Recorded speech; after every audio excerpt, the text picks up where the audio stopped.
Investment कहाँ करें? आपसे एक सवाल पूछूं मैं कि कार में ब्रेक क्यों होता है? तो गाड़ी को रोकने के लिए। नहीं, आप ताकि कार तेज चला सके।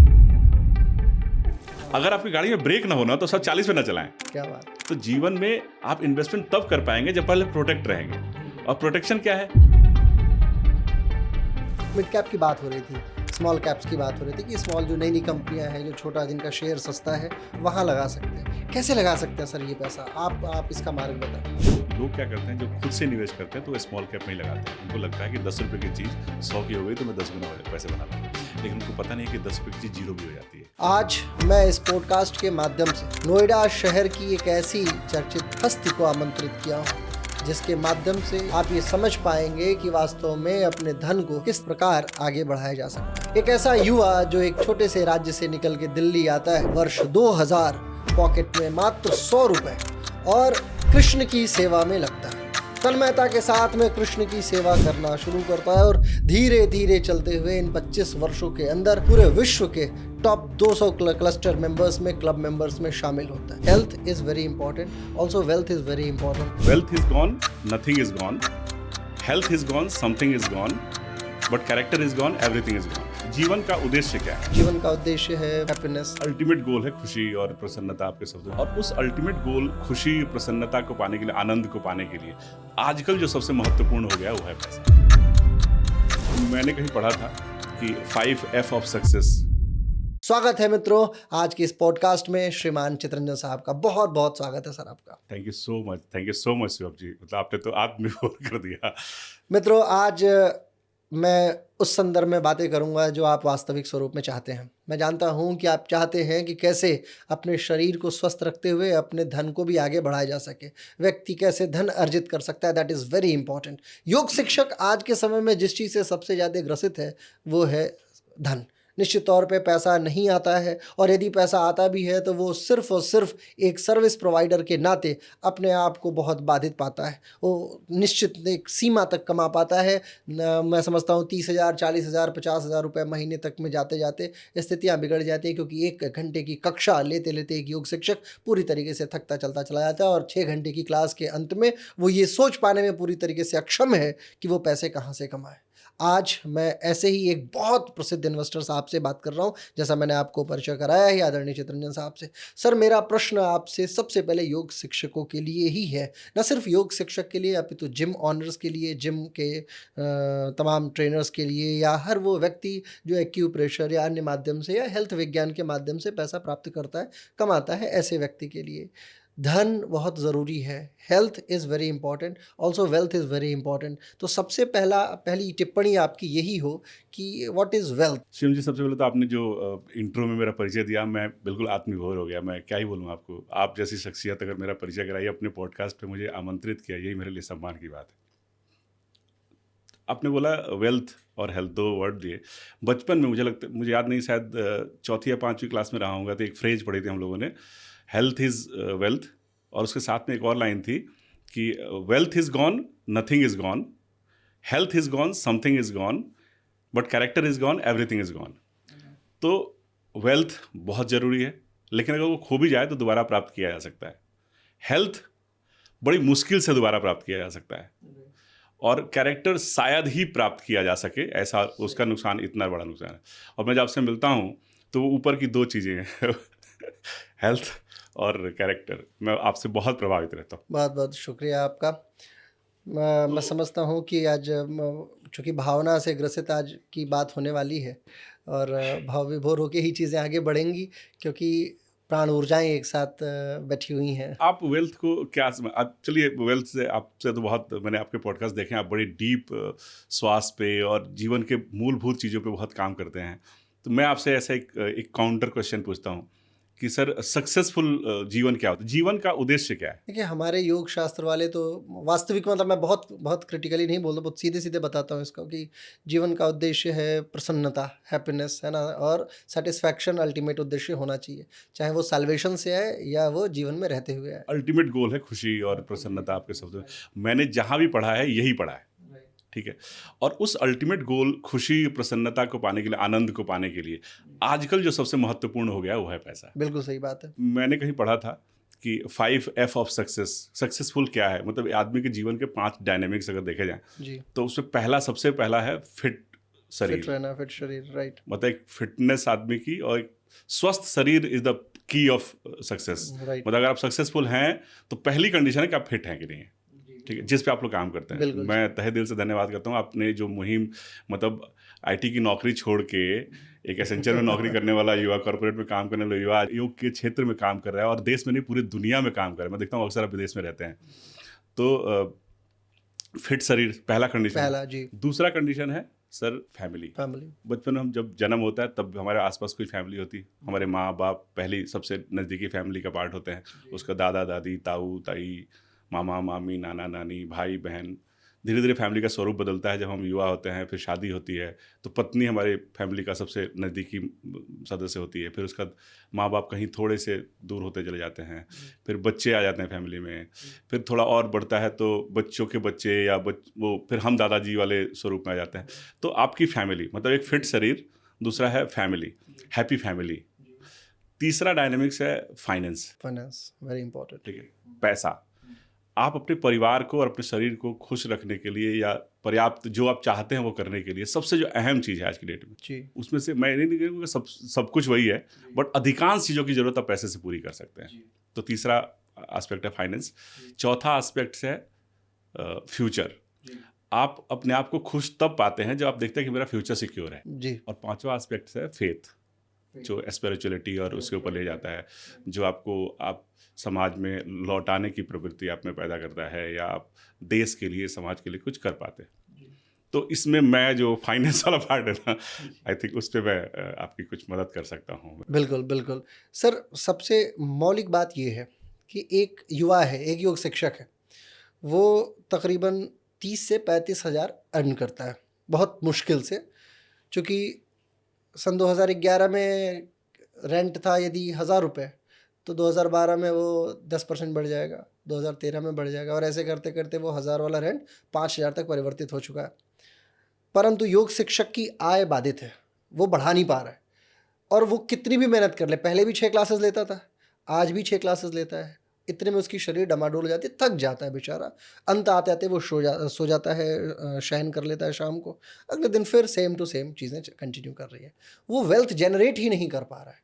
तो यदि वो वेल्थ जनरेट नहीं कर पा रहा है और उसकी कुल आय 30 से 35 हज़ार, 40 हज़ार, बमुश्किल 50 हज़ार रुपये तक पहुंच पाती है, तो अदर देन दिस वो ऐसा क्या करे? वो मेट्रो सिटीज़ में, चाहे बम्बई का टीचर हो, चाहे वो नोएडा का हो, चाहे बेंगलोर का हो, चाहे कहीं का भी टीचर हो, वो ऐसा क्या करे कि उसकी आय बढ़ती चलती चली जाए? तो देखिए, जब आप हाथ से काम करते हैं ना तो आपकी लिमिटेड आय होती है। जी, एक मजदूर पूरे दिन काम करता है, उसकी एक लिमिटेशन है, जी, 500 या 1000 रुपये कमा सकता है। जी, जब वो थोड़ा सा हाथ के साथ दिमाग लगाता है जी, तो वो इंजीनियर बन जाता है, जी, फिर वो थोड़ा ज़्यादा कमाता है, शायद वो 2000, 3000, जी, 5000 कमाता है। जी, और हाथ दिमाग के साथ अगर वो दिल लगा ले जी। तो वो आर्टिस्ट बन जाता है, वो वाह! क्रिएटिव हो जाता क्या है। बात है! वाह! ठीक है, आपने भी तो योग ही सिखाया था ना, जी, आप यहाँ तक पहुँचे हैं। जी, आपके लास्ट पॉडकास्ट में मैंने सुना था कि आपके 90% योग शिक्षक जी, उतनी तन्मयता से, शायद वो सिर्फ काम कर रहे हैं, हाथ जी, से कर रहे हैं, राइट, राइट। शरीर से योग कर रहे हैं। जी, जी, आई एम राइट? बिल्कुल। तो वो 90 जो 10% लोग हैं ना, वो दिल भी लगा रहे हैं, जी, जी, सही वो बात है। हाथ के साथ दिमाग भी लगा रहे हैं, और जी, उसमें से कुछ 5-2-3% ऐसे होंगे जो जी, दिल भी लगा रहे होंगे। जी, आप देखिएगा वो अपने जीवन में कुछ आगे अच्छा करेंगे, जी, बहुत अच्छा करेंगे। बिल्कुल। तो पहली टिप तो ये है कि आप सिर्फ हाथ से, शरीर से काम ना कीजिए। जी, जी, योग सिखा रहे हैं, जी, और ये आपका काम है, ये आप जी, उसको काम की तरह लीजिएगा तो आप शरीर से कीजिएगा। जी, जी, जब उसको आप अपने प्रोफेशन के लीजिएगा तो शायद जी, उसमें दिमाग भी लगाइएगा, जी, और जब आप उसको मिशन की तरह लीजिएगा, शिवम मिश्रा की तरह, जी, तो फिर आप उसमें अव्वल मतलब जो टॉप के लोग होंगे, जी, टॉप 1%, जी, उसमें आइएगा। तो वेल्थ क्या है? बेसिकली वेल्थ आपके इनकम और एक्सपेंस के बीच के गैप से बनता है। मैं 100 रुपये कमाया, तो फाइनेंशियल मिथ है एक कि लोग जो ज़्यादा कमाते हैं वो ज़्यादा पैसे वाले होते हैं। ये मिथ है।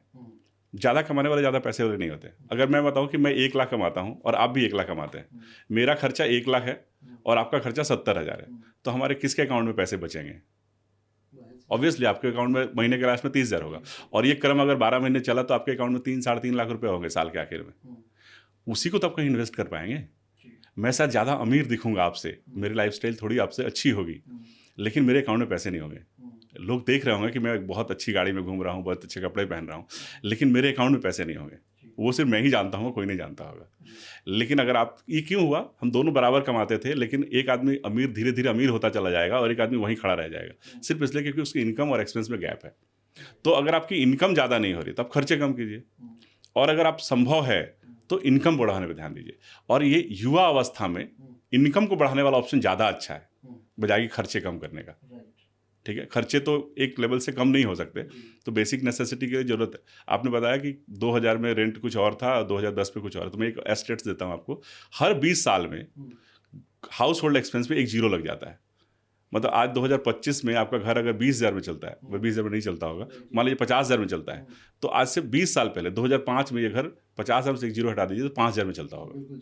और 1995 में अगर उससे 10 साल 85 में चले जाएं आप, तो 85 में शायद वो 2,000 में चलता होगा, 50,000 5,000 500 रुपये में चलता होगा 85 में।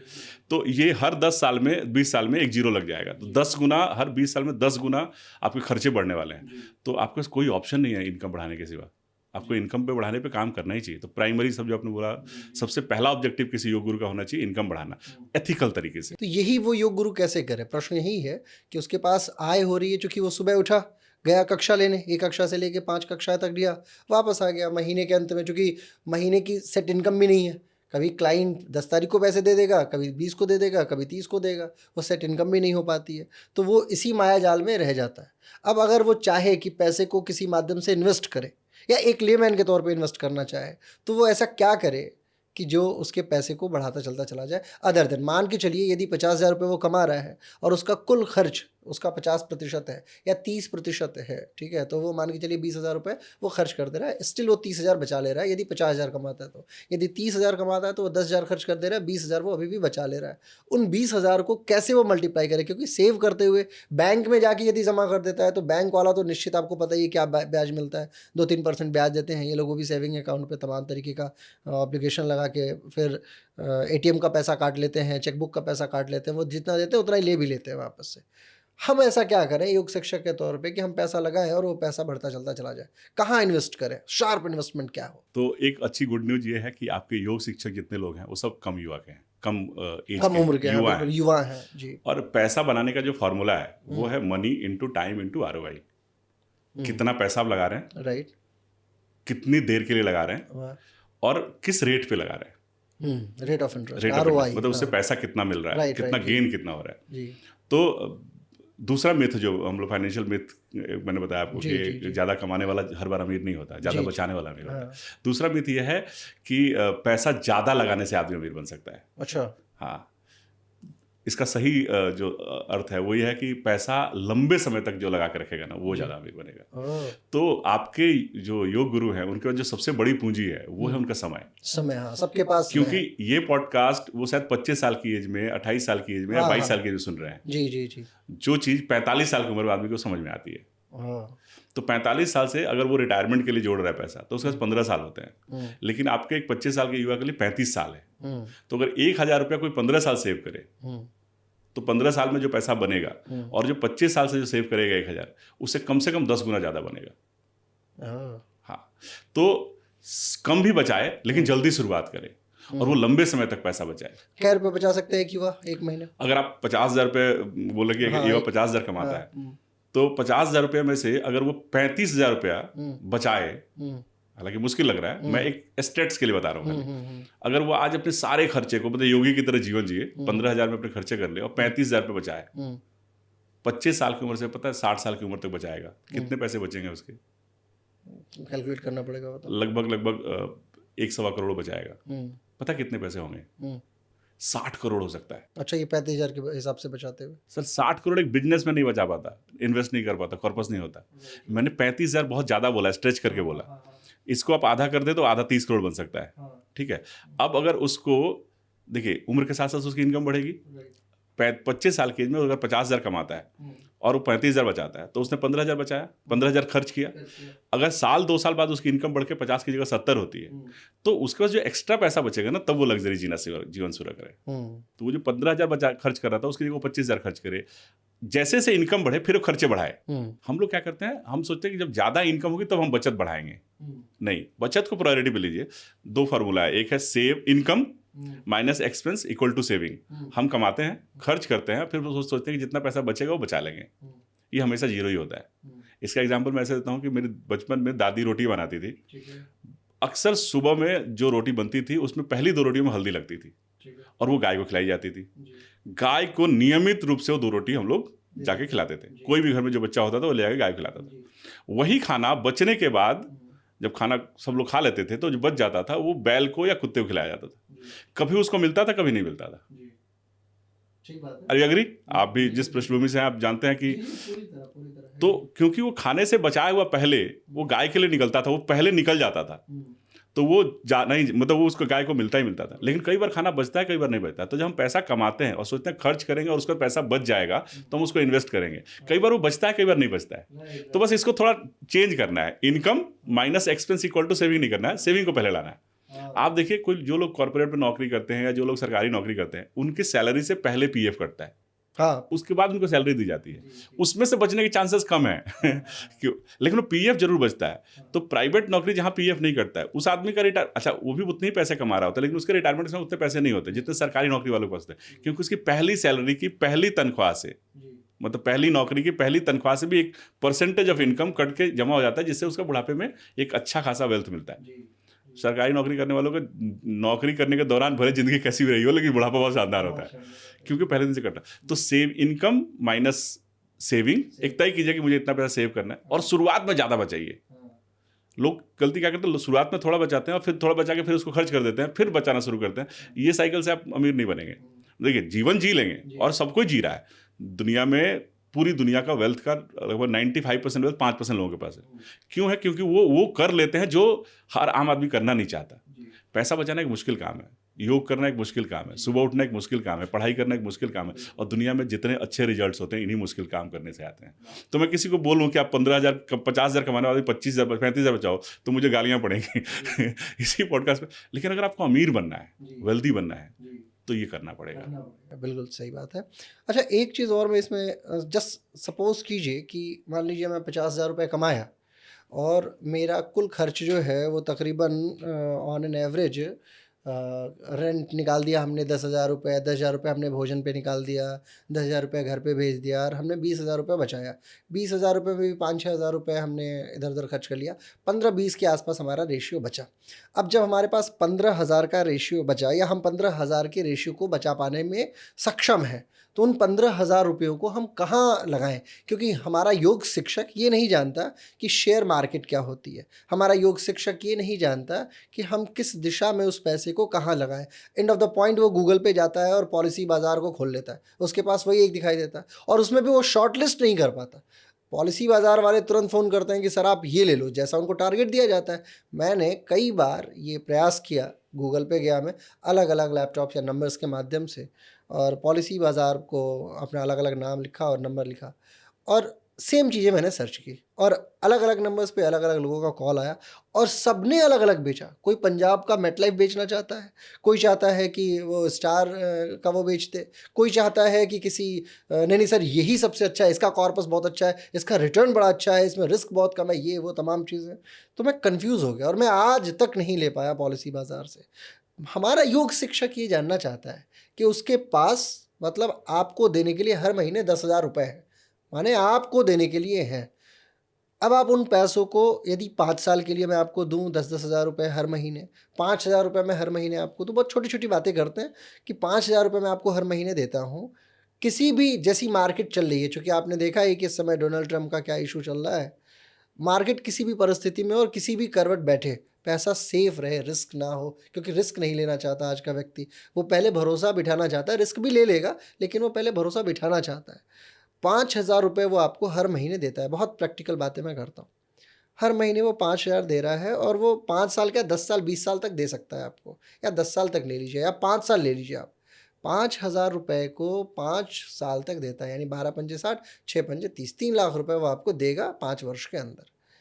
आप उस पैसे को कैसे उपयोग में ला सकते हैं, मतलब उस पैसे को कैसे बढ़ा सकते हैं? तो आपने जो अपने क्वेश्चन में 5-6 वर्ड्स बोले, सबसे पहला वर्ड बोला कि स्टॉक मार्केट, दूसरा बोला आपने पॉलिसी, अलग अलग वो लोगों ने अलग अलग पॉलिसी समझाई, तीसरा वजह आपने 5 या 10 हज़ार की बचत, और चौथा वजह कि 5 साल में कहाँ पैसा बन जाएगा।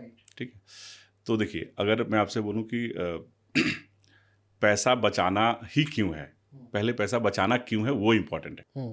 आप पैसे क्यों बचा रहे हैं, तो ये आपका गोल क्लियर होना चाहिए। गोल इसलिए वो पैसा बचाना चाहता है ताकि वो सबसे पहले इस रेंट के मायाजाल से निकले। वो चाहता है कि घर खरीदे, फिर वो चाहता है कि वो जितना, क्योंकि 12-10% का भी रेंट वो नहीं मिलता हमें। अगर हम लोन लेने जाते हैं हाउस लोन, 12-13% का लोन मिलता है, उसमें भी आय यदि ना हो तो लोन ले पाना बड़ा मुश्किल है। तो इतना पैसा हो कि कम से कम वो डाउन पेमेंट दे पाए, गाड़ी खरीद पाए, घर खरीद पाए, अपने आप को सर्वाइव करा पाए। एटलीस्ट वो उस सरकारी नौकरी वाले युवा से कॉम्पीट कर पाए। जहाँ एक लड़का युवा होकर वो पुलिस की नौकरी चुनता है और एक योग शिक्षक बनता है, तो वो एटलीस्ट इतना पैसा अर्न कर सके कि वो पुलिस के साथ में जब रिटायर हो तो दोनों एक दूसरे के बराबर तो रहें। एटलीस्ट ऐसा ना हो कि इसे बाबा ही बनना पड़े।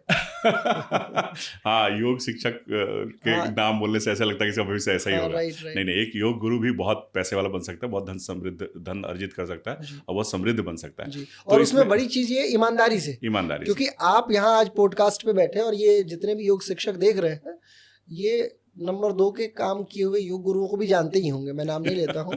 हेलीकॉप्टर तक खरीदा है लोगों ने, ऐसा नहीं है, लेकिन नंबर 2 का काम नहीं करना चाहते और ना ही कर वो पाते। सिर्फ योग सिखा के तो नहीं हुआ राइट, होगा, तो कुछ वही और करना चीज़ है होगा। कि हम चाहते हैं बहुत शाश्वत स्वरूप में पैसा हम आपको दें और आप हमें अमीर बनवा दीजिए प्रभु। तो देखिए, उसके लिए ना आप किसी 10 एजेंट को बुला के बोलिएगा कि मुझे कुछ करना है, 10 के विचार अलग अलग होंगे। ठीक आपने बात। बिल्कुल ठीक बोला, आप पॉलिसी वेयर खोल लीजिएगा तो आप कंफ्यूज हो जाइएगा। जी और ये डेट और इक्विटी दो, देखिए दुनिया में ये समझना होगा। जैसे आपने आप योग के बारे में बताते हैं तो पहले बेसिक से शुरू कर सकते हैं कि मनुष्य का शरीर क्या है, उसके बाद क्या क्या राइट। चीज़ें आती हैं। ऐसे ही आपको पैसे के विज्ञान को समझना होगा। पैसा, दुनिया में जितने पैसे हैं ना, उसको 3 एसेट क्लास में बांटा गया है। एक एसेट क्लास है जिसको फिक्स एसेट क्लास बोलते हैं। उसके पहले, बल्कि पहले जो एसेट क्लास होता था वो नॉर्मली फिजिकल एसेट क्लास होता था, प्रॉपर्टी या गोल्ड। जी लोग पैसा बचाते थे तो या तो प्रॉपर्टी खरीदते थे या गोल्ड में इन्वेस्ट करते जी थे। जी इसके बाद आया पेपर एसेट क्लास, मतलब जी। Financial instrument. जी इसमें बेसिक मेनली 2 कैटेगरी है, तो ये 3 कैटेगरी हो, एक फिजिकल एसेट क्लास, बाकी 2 एसेट क्लास है, वो एक फिक्स एसेट क्लास और दूसरा है इक्विटी क्लास। जी फिक्स एसेट क्लास ऐसी जगह जहां पे आपने पैसा रखा और आपको पता हो कितना पैसा मिलेगा। जी ठीक है, तो आप बैंक में एफडी करते हैं, आप एफडी करने जाए, मैं एफडी करने जाऊं या सर्वेश जी एफडी करने जाएंगे, तो हम तीनों का पैसा है कि सेम रेट ऑफ इंटरेस्ट मिलेगा जी और 5 साल बाद हम तीनों को बराबर पैसा मिलेगा। बराबर। दूसरा एसेट क्लास है equity asset class. Equity asset class बहुत वोलेटाइल एसेट क्लास है। इंडिया में सेंसेक्स बना था 1979 में, बॉम्बे स्टॉक एक्सचेंज, तब वो 100 से शुरू हुआ था, आज 82,000 के आसपास है। मतलब 100 से 1979 से 2025 में 82,000 तक की जर्नी को अगर आप एवरेज आउट करेंगे तो ये 17% का एवरेज ग्रोथ देता है।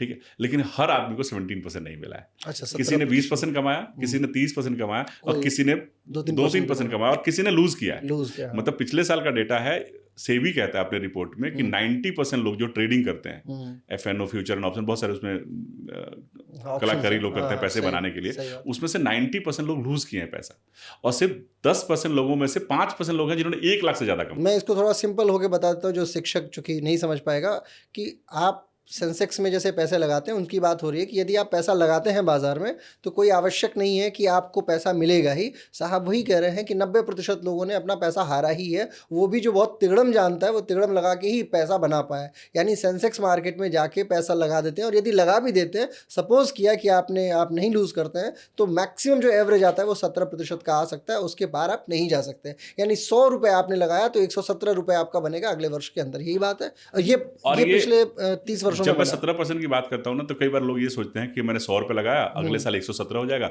उसका 117% हो जाएगा। चक्रवृद्धि ब्याज नहीं है हर साल नहीं है चक्रवृद्धि ब्याज, लेकिन ये हर साल 17 नहीं होता। अच्छा, किसी साल 30 होगा, किसी साल 12 होगा, किसी साल -12 होगा, और एवरेज आउट होकर शायद वो 17 के आसपास आए। तो हम लोग जब बात करते हैं तो हम कहते हैं कि आप 12% की उम्मीद लेके चलिए। 12% एक रीजनेबल रिटर्न है, उसका भी एक विज्ञान है कि कैसे ही 12% आया। 12% क्या होता है, किसी भी देश की इक्विटी मार्केट का ग्रोथ उस देश की इकोनॉमी के हिसाब से ही चल देगा। तो हमारे देश में जितना इन्फ्लेशन है और जितनी जीडीपी की ग्रोथ है जी, हर आप जानते हैं महंगाई बढ़ रही है हर साल, तो देश में लगभग 5 से 6% की महंगाई की दर है और हमारे देश में जो जीडीपी दर है वो भी लगभग 6 से 7% है। तो ये दोनों को क्लब कर देंगे, ये इक्विटी मार्केट का रिटर्न है, ये आएगा ही आएगा। तो 12-13% का रिटर्न आपको आराम से इजीली मिल सकता है। आपने थोड़ा अच्छे से इन्वेस्ट किया तो वो 15 हो सकता है, बहुत अच्छे से इन्वेस्ट किया तो शायद 17 की बजाय 18 बीट कर सकते हैं। मतलब इस बेंचमार्क को आप शायद बीट कर लेंगे। तो fix asset class, real estate, gold, इसके लिए बड़ा पैसा चाहिए। दूसरा asset class paper instrument, financial, उसमें फिक्स एसेट क्लास, जहां आप पैसा लोग डालते ही थे। लोग पहले पीपीएफ में डालते थे, लोग बैंक एफडी करते थे, लोग एलआईसी की पॉलिसी लेते थे, लोग किसी और कंपनी की पॉलिसी लेते हैं। और उसका दूसरा एसेट क्लास है इक्विटी क्लास। इक्विटी में दो तरह से इन्वेस्टमेंट होता है, एक डायरेक्ट आप खुद से करते हैं, आजकल बहुत सारे ऐप हैं जो आप कोई भी ऐप डाउनलोड जैसे ग्रो हो गया, जैसे हाँ बहुत सारे ऐप हैं जिसमें आप खुद एक जीरोधा वगैरह हो गया, राइट। आप ऐप खोलिए और ऐप खोल के उसमें आप अगले दिन से इन्वेस्टमेंट कर सकते हैं। लेकिन ये पैसा इतनी आसानी से नहीं बनता है। मतलब अगर मैं सिर्फ योग मुद्रा बना लूंगा तो मैं योग गुरु तो नहीं बन जाऊंगा ना। ठीक है, हो सकता है मैं आपसे ज़्यादा अच्छा दिखूं फोटो में, लेकिन मुझे वो योग नहीं आता क्योंकि मुझे करने नहीं आता। उसके पीछे वो जो आप प्रक्रिया करते हैं उसके पीछे का क्या विज्ञान है मुझे नहीं पता है। तो ऐप खोलने से पैसा नहीं बन जाएगा। पैसा बनाने का विज्ञान आपके मनोविज्ञान मतलब मस्तिष्क में है। आप मेंटेलिटी से आप पैसा बनता है। जो लोग कहते हैं कि जल्दी पैसा चाहिए ना, वो कम पैसे हमेशा कमाएंगे, हमेशा कम पैसा बनाएंगे। जो थोड़ा, इसको ऐसे समझिए कि पालक का पौधा 30 दिन में तैयार हो जाता है, एक ही बार तो यूज कर सकते हैं उसको।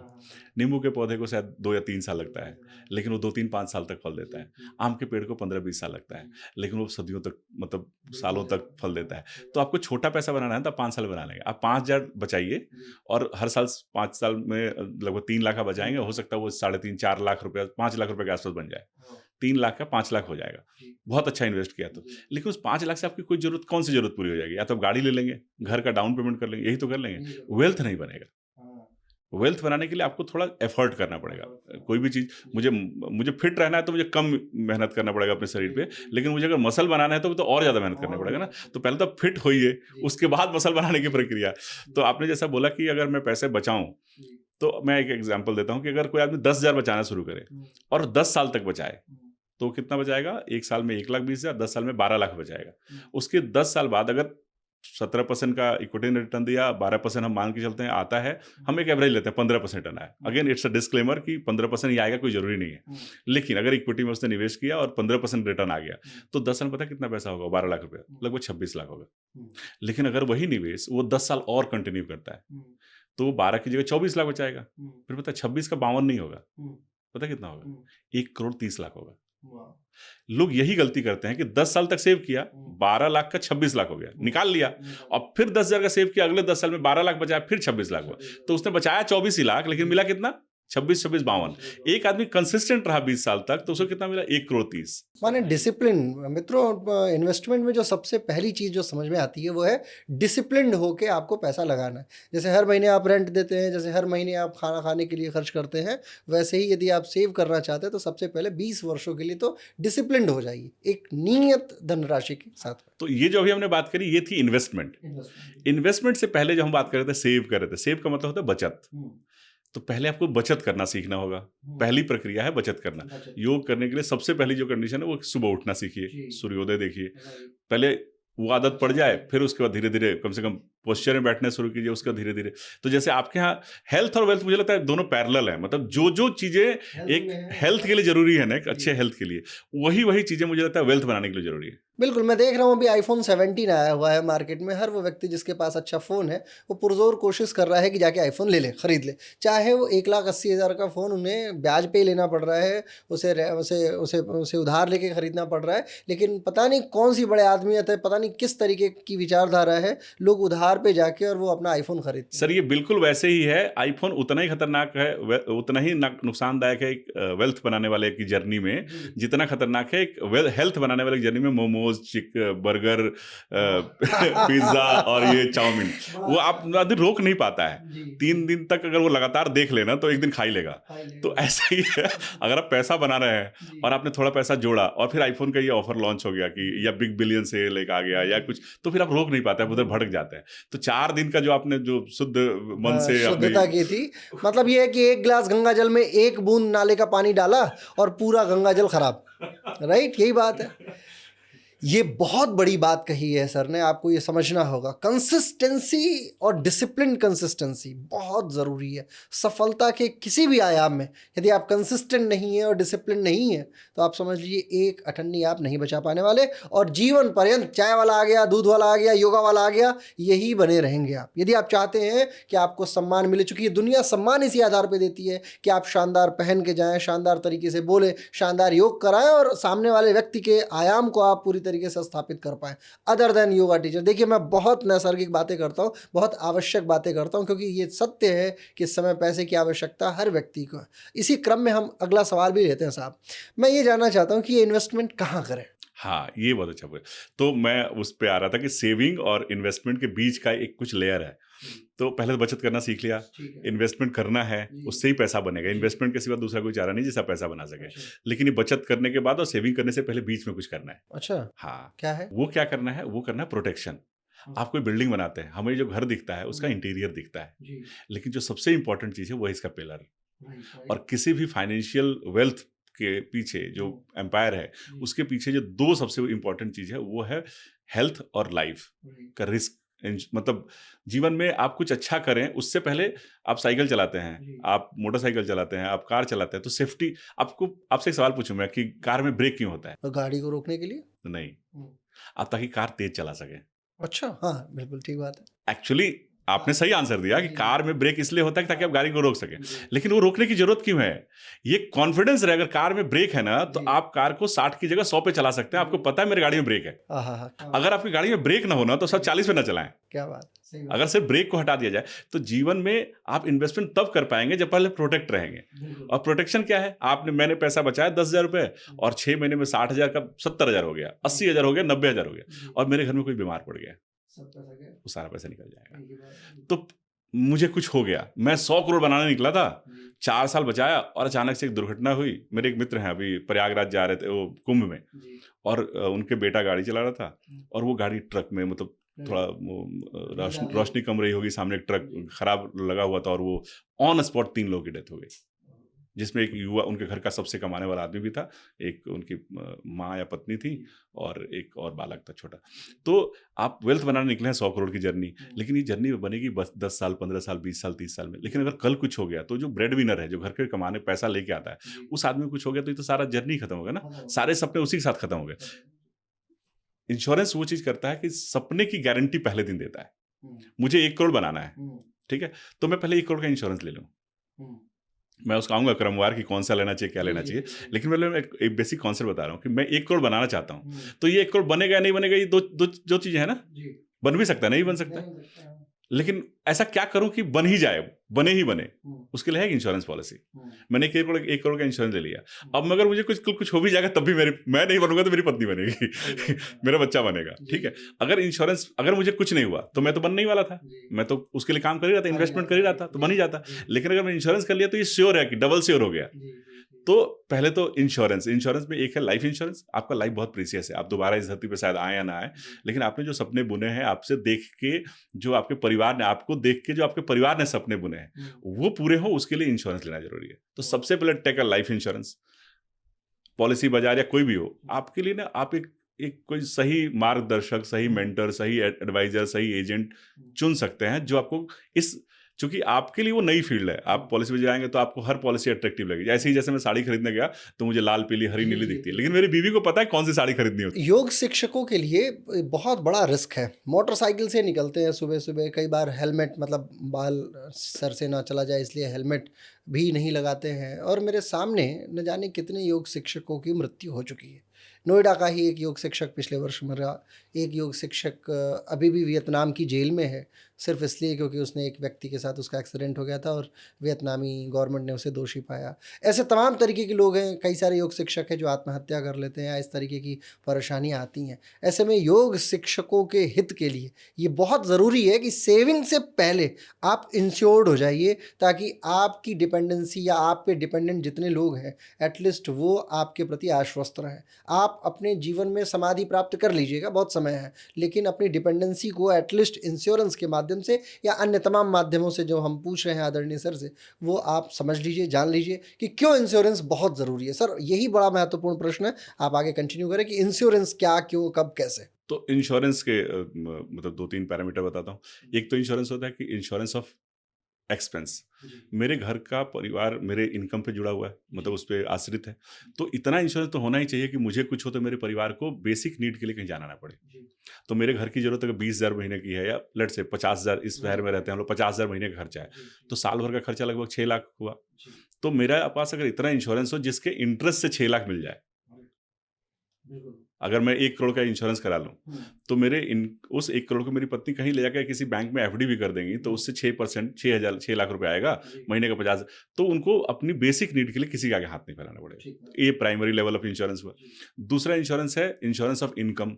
अब मैं कमाता ज़्यादा हूँ, 50,000 तो मेरे घर खर्च है, मैं कमाता 70,000 हूँ या 1 लाख हूँ, तो मुझे कुछ हो तो मेरी पत्नी उतना नहीं चाहती जितना खर्च है, वो चाहती है कि मेरा उतना मिले जितना मैं कमा के लाता था। तो मुझे 1 लाख के हिसाब से मुझे 2 करोड़ का इंश्योरेंस कराना चाहिए। करोड़ की बात जब करते हैं तो लोग कहते हैं कि ये तो बहुत बड़ी बात है, लेकिन मैं बताऊंगा इसको बहुत सिंपल तरीके से किया जा सकता है। और तीसरा है इंश्योरेंस ऑफ लाइफ, इसको बोलते हैं ह्यूमन लाइफ वैल्यू। एक आदमी जो 25 साल का है वो आज 1 लाख कमा रहा है, तो 35 में तो 1 लाख नहीं कमाएगा ना, उससे ज़्यादा कमाएगा, और पता नहीं वो क्या क्या करे जीवन में। तो ये कोई कैलकुलेट से नहीं कर सकता, लेकिन ये मानते हैं हम लोग कि एक आदमी अपने आप को जितना उसे लगता है कि मैं अपने आप को जितना वर्थ करता हूँ, नेटवर्थ मेरी क्या है, आज मेरी एज कितनी है, कितने साल में काम करूंगा और किस रेट से मैं ग्रोथ होगा, तो वो एक ह्यूमन वैल्यू होता है। ह्यूमन वैल्यू का इंश्योरेंस बहुत कम लोग करा पाते हैं, बहुत कम ही लोग सक्षम है जो करा पाते हैं, लेकिन इंश्योरेंस उसका भी हो सकता है, इंश्योरेंस ऑफ लाइफ, कि मुझे कुछ हो तो मेरी फैमिली को वो पैसा मिले जिसका लायक था मैं। ठीक है, तो अब आते हैं इंश्योरेंस कौन सा कराना चाहिए। तो 3 तरह का इंश्योरेंस है। पहला इंश्योरेंस है एक टर्म इंश्योरेंस। अगर आपके पास पैसे नहीं है, आप 50,000 ही कमाते हैं और 1 करोड़ का इंश्योरेंस करना चाहते हैं, तो 1 करोड़ की नॉर्मल इंश्योरेंस कराने जाएंगे तो उसका प्रीमियम 5-6 लाख रुपए प्रीमियम आएगा।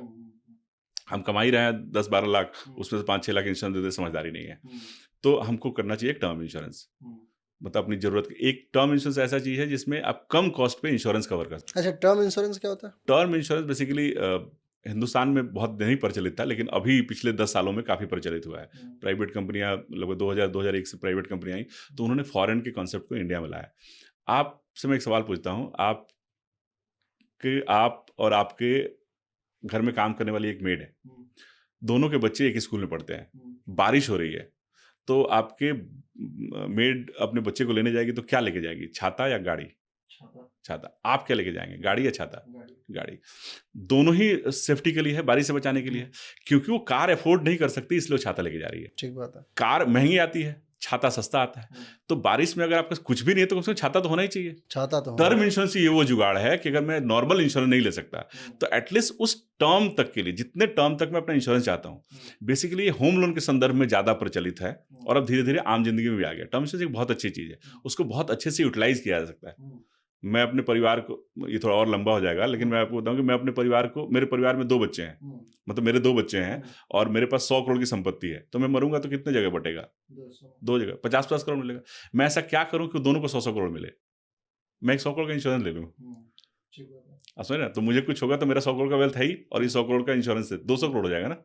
तो टर्म इंश्योरेंस को ऐसे यूज किया जाता है। मैं एक होम लोन लेता हूँ, मैं एक आम आदमी हूँ और मैं 1 लाख रुपए कमाता हूँ, 50,000 मेरा खर्चा है, 60-70-30-40 हज़ार मैं EMI भी देता हूँ, और मैंने 50 लाख का लोन लिया है घर खरीदने के लिए। मुझे कल कुछ हो जाए तो बैंक वाले तो मेरे लोन माफ नहीं करेंगे, तो मैं एक एटलीस्ट एक 50 लाख का टर्म इंश्योरेंस ले लूँ, ताकि अगर बैंक का लोन पे करना हो तो मेरी फैमिली के पास टर्म इंश्योरेंस का पैसा हो ताकि वो पे कर सके।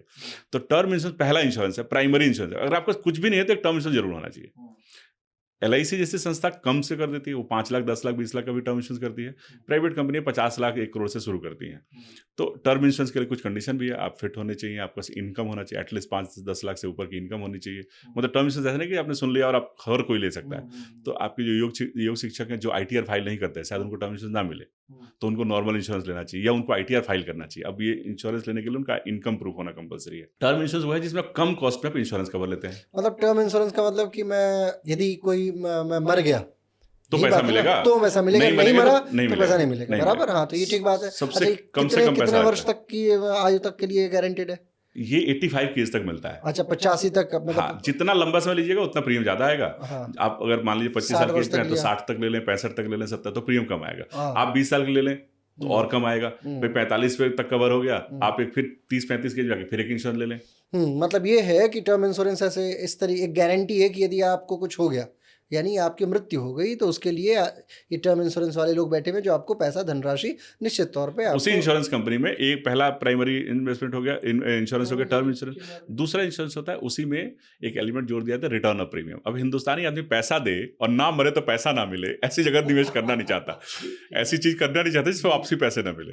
तो इंश्योरेंस कंपनी ने देखा कि लोग टर्म इंश्योरेंस में पैसा दे के मरने का सोचते हैं, मरेंगे तो ही पैसा मिलेगा, नहीं मरेंगे तो पैसा नहीं। वो मरने की कल्पना कर लेते हैं कि जल्दी मारो। तो वो क्या होता है, जिस जोश में लेते हैं ना, अगले 5-7 साल तक तो वो जोश बना रहता है। और फिर वो सोचते हैं एक दिन कि अरे यार 25,000 प्रीमियम दे रहा हूँ, 1 करोड़ का इंश्योरेंस है, लेकिन ये पैसा तो मिलेगा मेरे मरने के बाद मेरे परिवार को, मैं खामोखा दिए जा रहा हूँ, मर तो मैं रहा नहीं हूँ। भाई ये सोच तो जिंदा रहते ही आएगी ना। बिल्कुल ठीक बात है, बिल्कुल ठीक तो बात है। एक दिन एक जोश में आदमी पॉलिसी लेता है और एक दिन किसी नकारात्मक ख्याल की वजह से वो पॉलिसी ड्रॉप कर देता है। तो टर्म इंश्योरेंस बिकता बहुत है लेकिन कंटिन्यू बहुत कम रहता है। अच्छा। तो इसलिए इंश्योरेंस कंपनी ने जोड़ दिया रिटर्न ऑफ प्रीमियम, कि आप एक ऐसी पॉलिसी लें जिसमें अगर आपको कुछ नहीं होता, हम आपको प्रीमियम वापस कर देंगे। ठीक बात है। तो उसका प्रीमियम थोड़ा बढ़ जाता है, जो 25,000 था वो 35,000 या 40,000 हो जाएगा। दूसरा इंश्योरेंस होता है, पहले जो LIC करती थी, ये सालाना है ना? हाँ हाँ, पहले भी इंश्योरेंस होता था, 1956 से इंश्योरेंस हो रहा है, अच्छा। लेकिन टर्म इंश्योरेंस चर्चा पिछले 20-25 सालों में ज्यादा हुई है।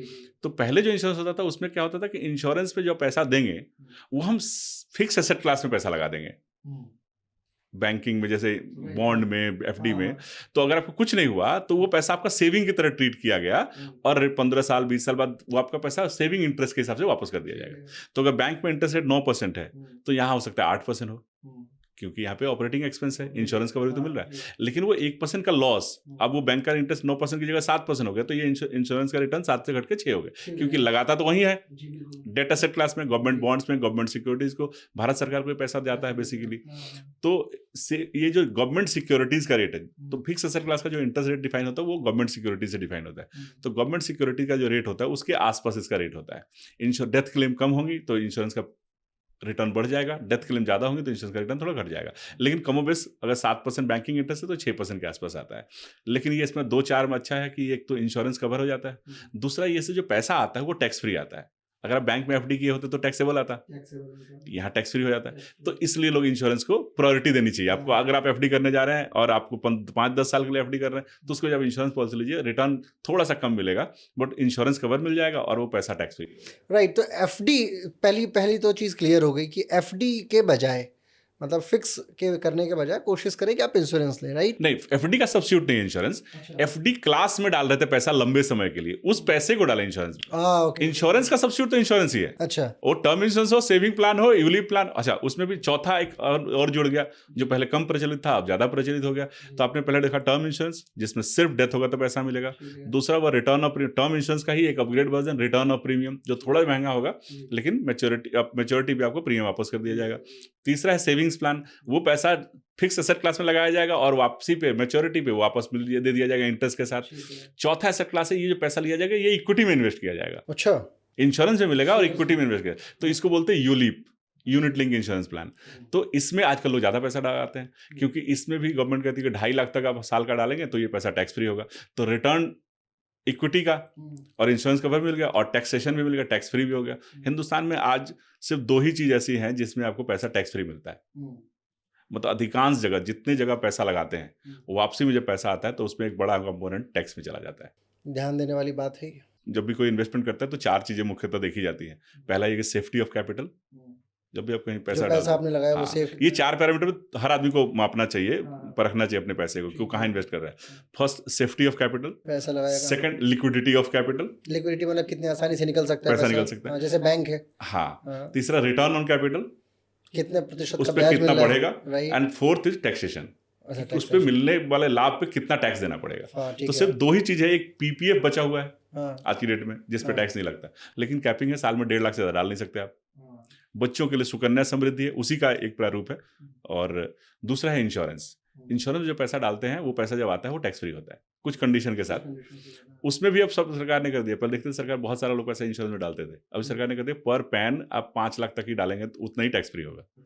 मतलब किसी ने 7 लाख प्रीमियम दिया साल का तो वो सारा पैसा टैक्स फ्री नहीं होगा, लेकिन पहले 5 लाख जो दिया वो टैक्स होगा। पहले अनलिमिटेड था और यूलिप में 2.5 लाख है, तो ये टैक्स को भी नजरिए से देखना चाहिए कि टैक्स कहाँ ज्यादा है। तो अगर आपको रिटर्न कमाना है तो पहले तो इन्वेस्टमेंट करना है, वो करना कौन से, इक्विटी क्लास में। इक्विटी क्लास में क्यों बोल रहा हूँ मैं, इक्विटी यानी शेयर्स वाले में ना। हाँ, मेरा आंसर थोड़ा लंबा हो रहा है लेकिन ये नहीं ठीक है, बहुत ज़रूरी है। मैं दर्शकों से ये बात अनुरोध करता हूँ कि बहुत शांत और शिथिलता से 2-3 बार ये पॉडकास्ट देखिएगा, क्योंकि ये वो मुद्दा है जिस मुद्दे पे आपको सोचना तो होगा ही, अनटिल अनलेस आप बहुत बड़े महागुरु नहीं हैं। यदि आप बहुत बड़े महागुरु हैं तो फिर क्षमा कीजिए, आपके लिए नहीं है। परंतु यदि आप सीधे साधारण शिक्षक हैं, योग शिक्षक, सुबह उठ के कक्षा लेने वाले, 1 2 3 4 गिनने वाले, गहरी सांस लीजिए, गहरी सांस छोड़िए, उस समय ये सोचने वाले कि कम से कम अगले दिन की क्लास पूरी हो जाएगी, पैसा आने ही वाला है, यदि ये विचारणा आपके मस्तिष्क में है तो आपको ये पॉडकास्ट 2-3 बार देखना ही होगा, इसे आप बांध के रखिए और कॉपी पेन लेके बैठिएगा, क्योंकि मैं आपको बता रहा हूँ कि इस समय नोएडा के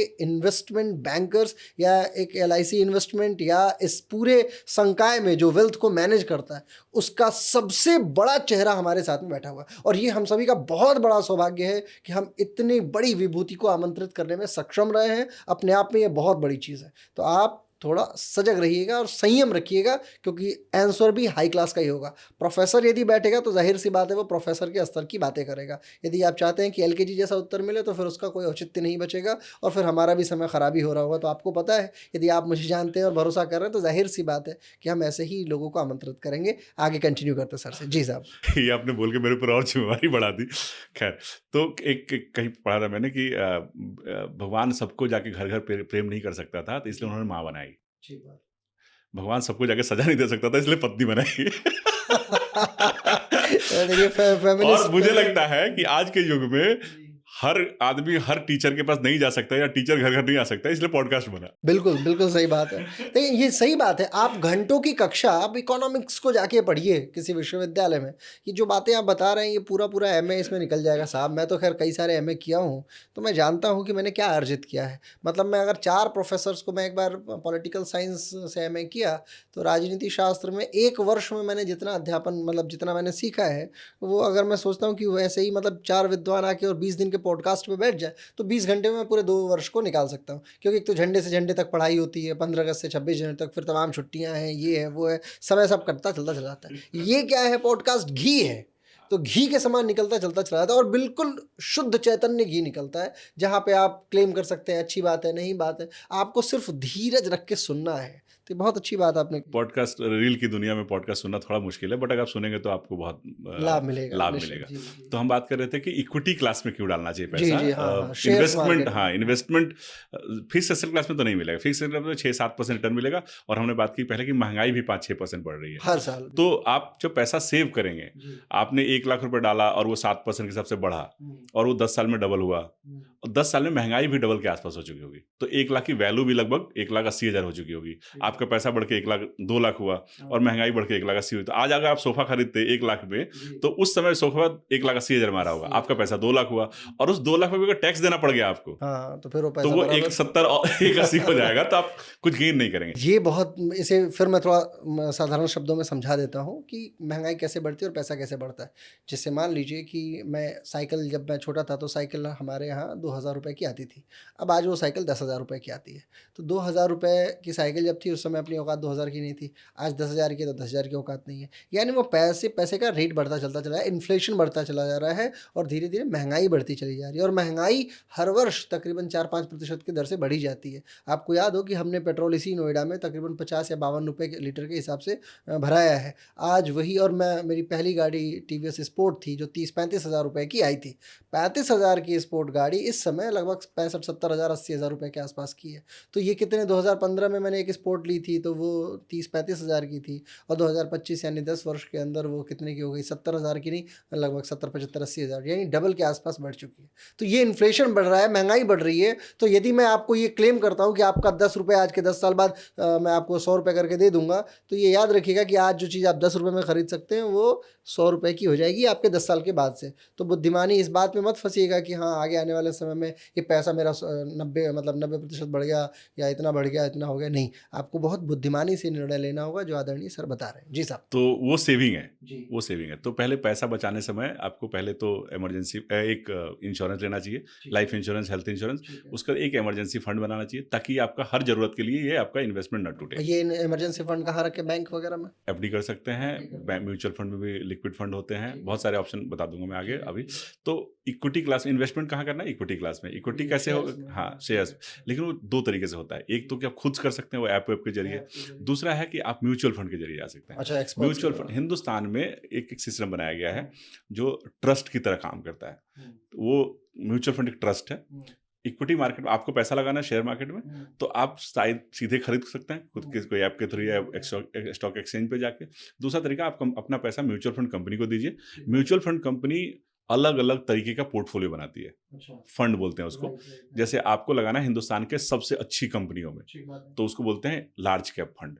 अच्छा। तो हिंदुस्तान में जितनी कंपनियां हैं, लगभग 6-7 हज़ार कंपनियां लिस्टेड हैं बॉम्बे स्टॉक एक्सचेंज पे, तो उसमें ऊपर से एक नंबर से लेके, एक नंबर पर रिलायंस है, 2 नंबर TCS है, 3 नंबर पे, तो ऐसे करते करते अगर 100 कंपनियां देखें तो इन 100 कंपनी को बोला जाता है लार्ज कैप कंपनी, जिनका कैपिटल बड़ा है, लार्ज कैपिटल। हाँ, उसके बाद 101 से लेके 200 तक, 250 तक की कंपनी को मिड कैप कंपनी बोलते हैं। कैप मतलब कैपिटल। और 250 से लेके 500 तक का स्मॉल कैप बोलते हैं, 500 से नीचे वाली कंपनी को माइक्रो कैप बोलते हैं। तो उधर आप लगाना चाहते हैं तो म्यूचुअल फंड बनाए, तो म्यूचुअल फंड इक्विटी में पैसा लगाता है, तो ये तो हुआ लगाने का जरिया कि आप डायरेक्ट लगा सकते हैं या म्यूचुअल फंड के थ्रू लगा सकते हैं। डायरेक्ट तो मैं समझता हूँ कि उचित नहीं होगा, क्योंकि बहुत एक्सपर्ट हैं तभी 10-15 साल करने के बाद अगर आपको समझ आ गया कि मैं अब एक्सपर्ट हूँ, मैं जब तक योग सिखाने लायक ना हो जाए तब तक तो योग सीखना चाहिए। राइट, सही बात है। अच्छा, तो मतलब ये रिस्क लेना उचित नहीं है। हाँ, कि आप स्वतः जाएं। तो इक्विटी में लगाना क्यों चाहिए पैसा, मैं आपको बताता हूँ एक संदर्भ। हिंदुस्तान के नहीं, पूरी दुनिया के जो सबसे माने जाने निवेशक हैं उनका नाम है वॉरेन बफेट। आपने भी कहीं मतलब जो आदमी पैसे के बारे में नहीं जानता उसने भी ये नाम सुना होगा। वो एक ऐसे आदमी है जिन्होंने कोई कंपनी नहीं लगाई, कोई फैक्ट्री नहीं लगाई, कोई प्लांट नहीं है उनका, कोई मैन्युफैक्चरिंग चीज नहीं, दुनिया का कोई भी यूज करने वाला सामान नहीं बनाते हैं, फिर भी दुनिया के टॉप अमीर 10 अमीर लोगों में शामिल हैं। वो सिर्फ इन्वेस्टमेंट करते हैं। ठीक है, वो इन्वेस्टमेंट करते हैं कोका कोला में, मतलब आप कोका कोला की एक बोतल खरीदते हैं तो उनको पैसा जाता है, आप एप्पल का एक फ़ोन खरीदते हैं उनको पैसा जाता है। तो वो इन्वेस्टर हैं, वो इन कंपनियों में पैसा लगाते हैं। तो उनकी जो जर्नी थी, उनसे किसी ने पूछा कि आप दुनिया मतलब उस समय दुनिया के वो सबसे अमीर आदमी थे, तो उनसे पूछा गया कि आप दुनिया के सबसे अमीर आदमी कैसे बन गए, आपकी इस सक्सेस का राज क्या है। तो उन्होंने बोला मैं अमेरिका में पैदा हुआ, ये मेरा सक्सेस का राज है। बड़ा सिंपल लाइन था, लेकिन इतनी बड़ी बात को, इतने बड़े आंसर को उन्होंने एक लाइन में सारगर्भित करके बोल दिया। तो इसको जब डिकोड किया गया तो ये पाया गया कि उन्होंने ऐसा क्यों कहा होगा। तो उन्होंने इसलिए कहा कि उनका जन्म 1930-40 के आसपास हुआ था, और अमेरिका लगभग 40-45 के एज के बाद औद्योगिकरण की तरफ बढ़ा। और वो अमेरिका आज का अमेरिका नहीं था, उस समय का मतलब अमेरिका जैसे आज हिंदुस्तान है वैसे शायद रहा होगा। तो जैसे जैसे अमेरिका बड़ा होता गया वैसे वैसे उनके इन्वेस्टमेंट बड़े होते गए। तो जब कोई बच्चा आपको अगर अपने ऐड के लिए एक चेहरा चाहिए, तो आप विराट कोहली को अप्रोच करेंगे तो वो महंगा फीस ज़्यादा चार्ज करेगा ना, और अगर आप शिवम दुबे को वो इंडोर्स करेंगे तो कम। शिवम दुबे में पोटेंशियल ज़्यादा है लेकिन वो सस्ते मिल जाएंगे, है ना, इंडोर्स करने के लिए। ऐसे ही कोई कंपनी में आप पैसा लगाना चाहते हैं, वो शुरुआती दौर में है तो आपका उसके शेयर्स कम पैसे मिल जाएंगे, और वही कंपनी जब बहुत बड़ी हो जाएगी तो उसका शेयर महंगा हो जाएगा। ठीक है, तो उन्होंने उस समय पैसा लगाया जब वो कंपनी। तो मैं आपको बताऊं, हिंदुस्तान पूरी दुनिया का जितना अर्थव्यवस्था है उसमें जितने अगर देश हैं उसमें चौथी सबसे बड़ी अर्थव्यवस्था है। और इन 4 की छोड़ दीजिए, नीचे के भी 6 लोग, मतलब पहला 1 नंबर पे अमेरिका है, 2 नंबर पे चाइना है, 3 नंबर पे जर्मनी है, 4 नंबर पे इंडिया है, 5वें नंबर पे जापान है। ऐसे करते करते कंपनियां हैं, जापान को भी पीछे छोड़ा है हमने। तो टॉप के 10 देशों में जो सबसे ज्यादा ग्रोथ रेट है वो इंडिया की है।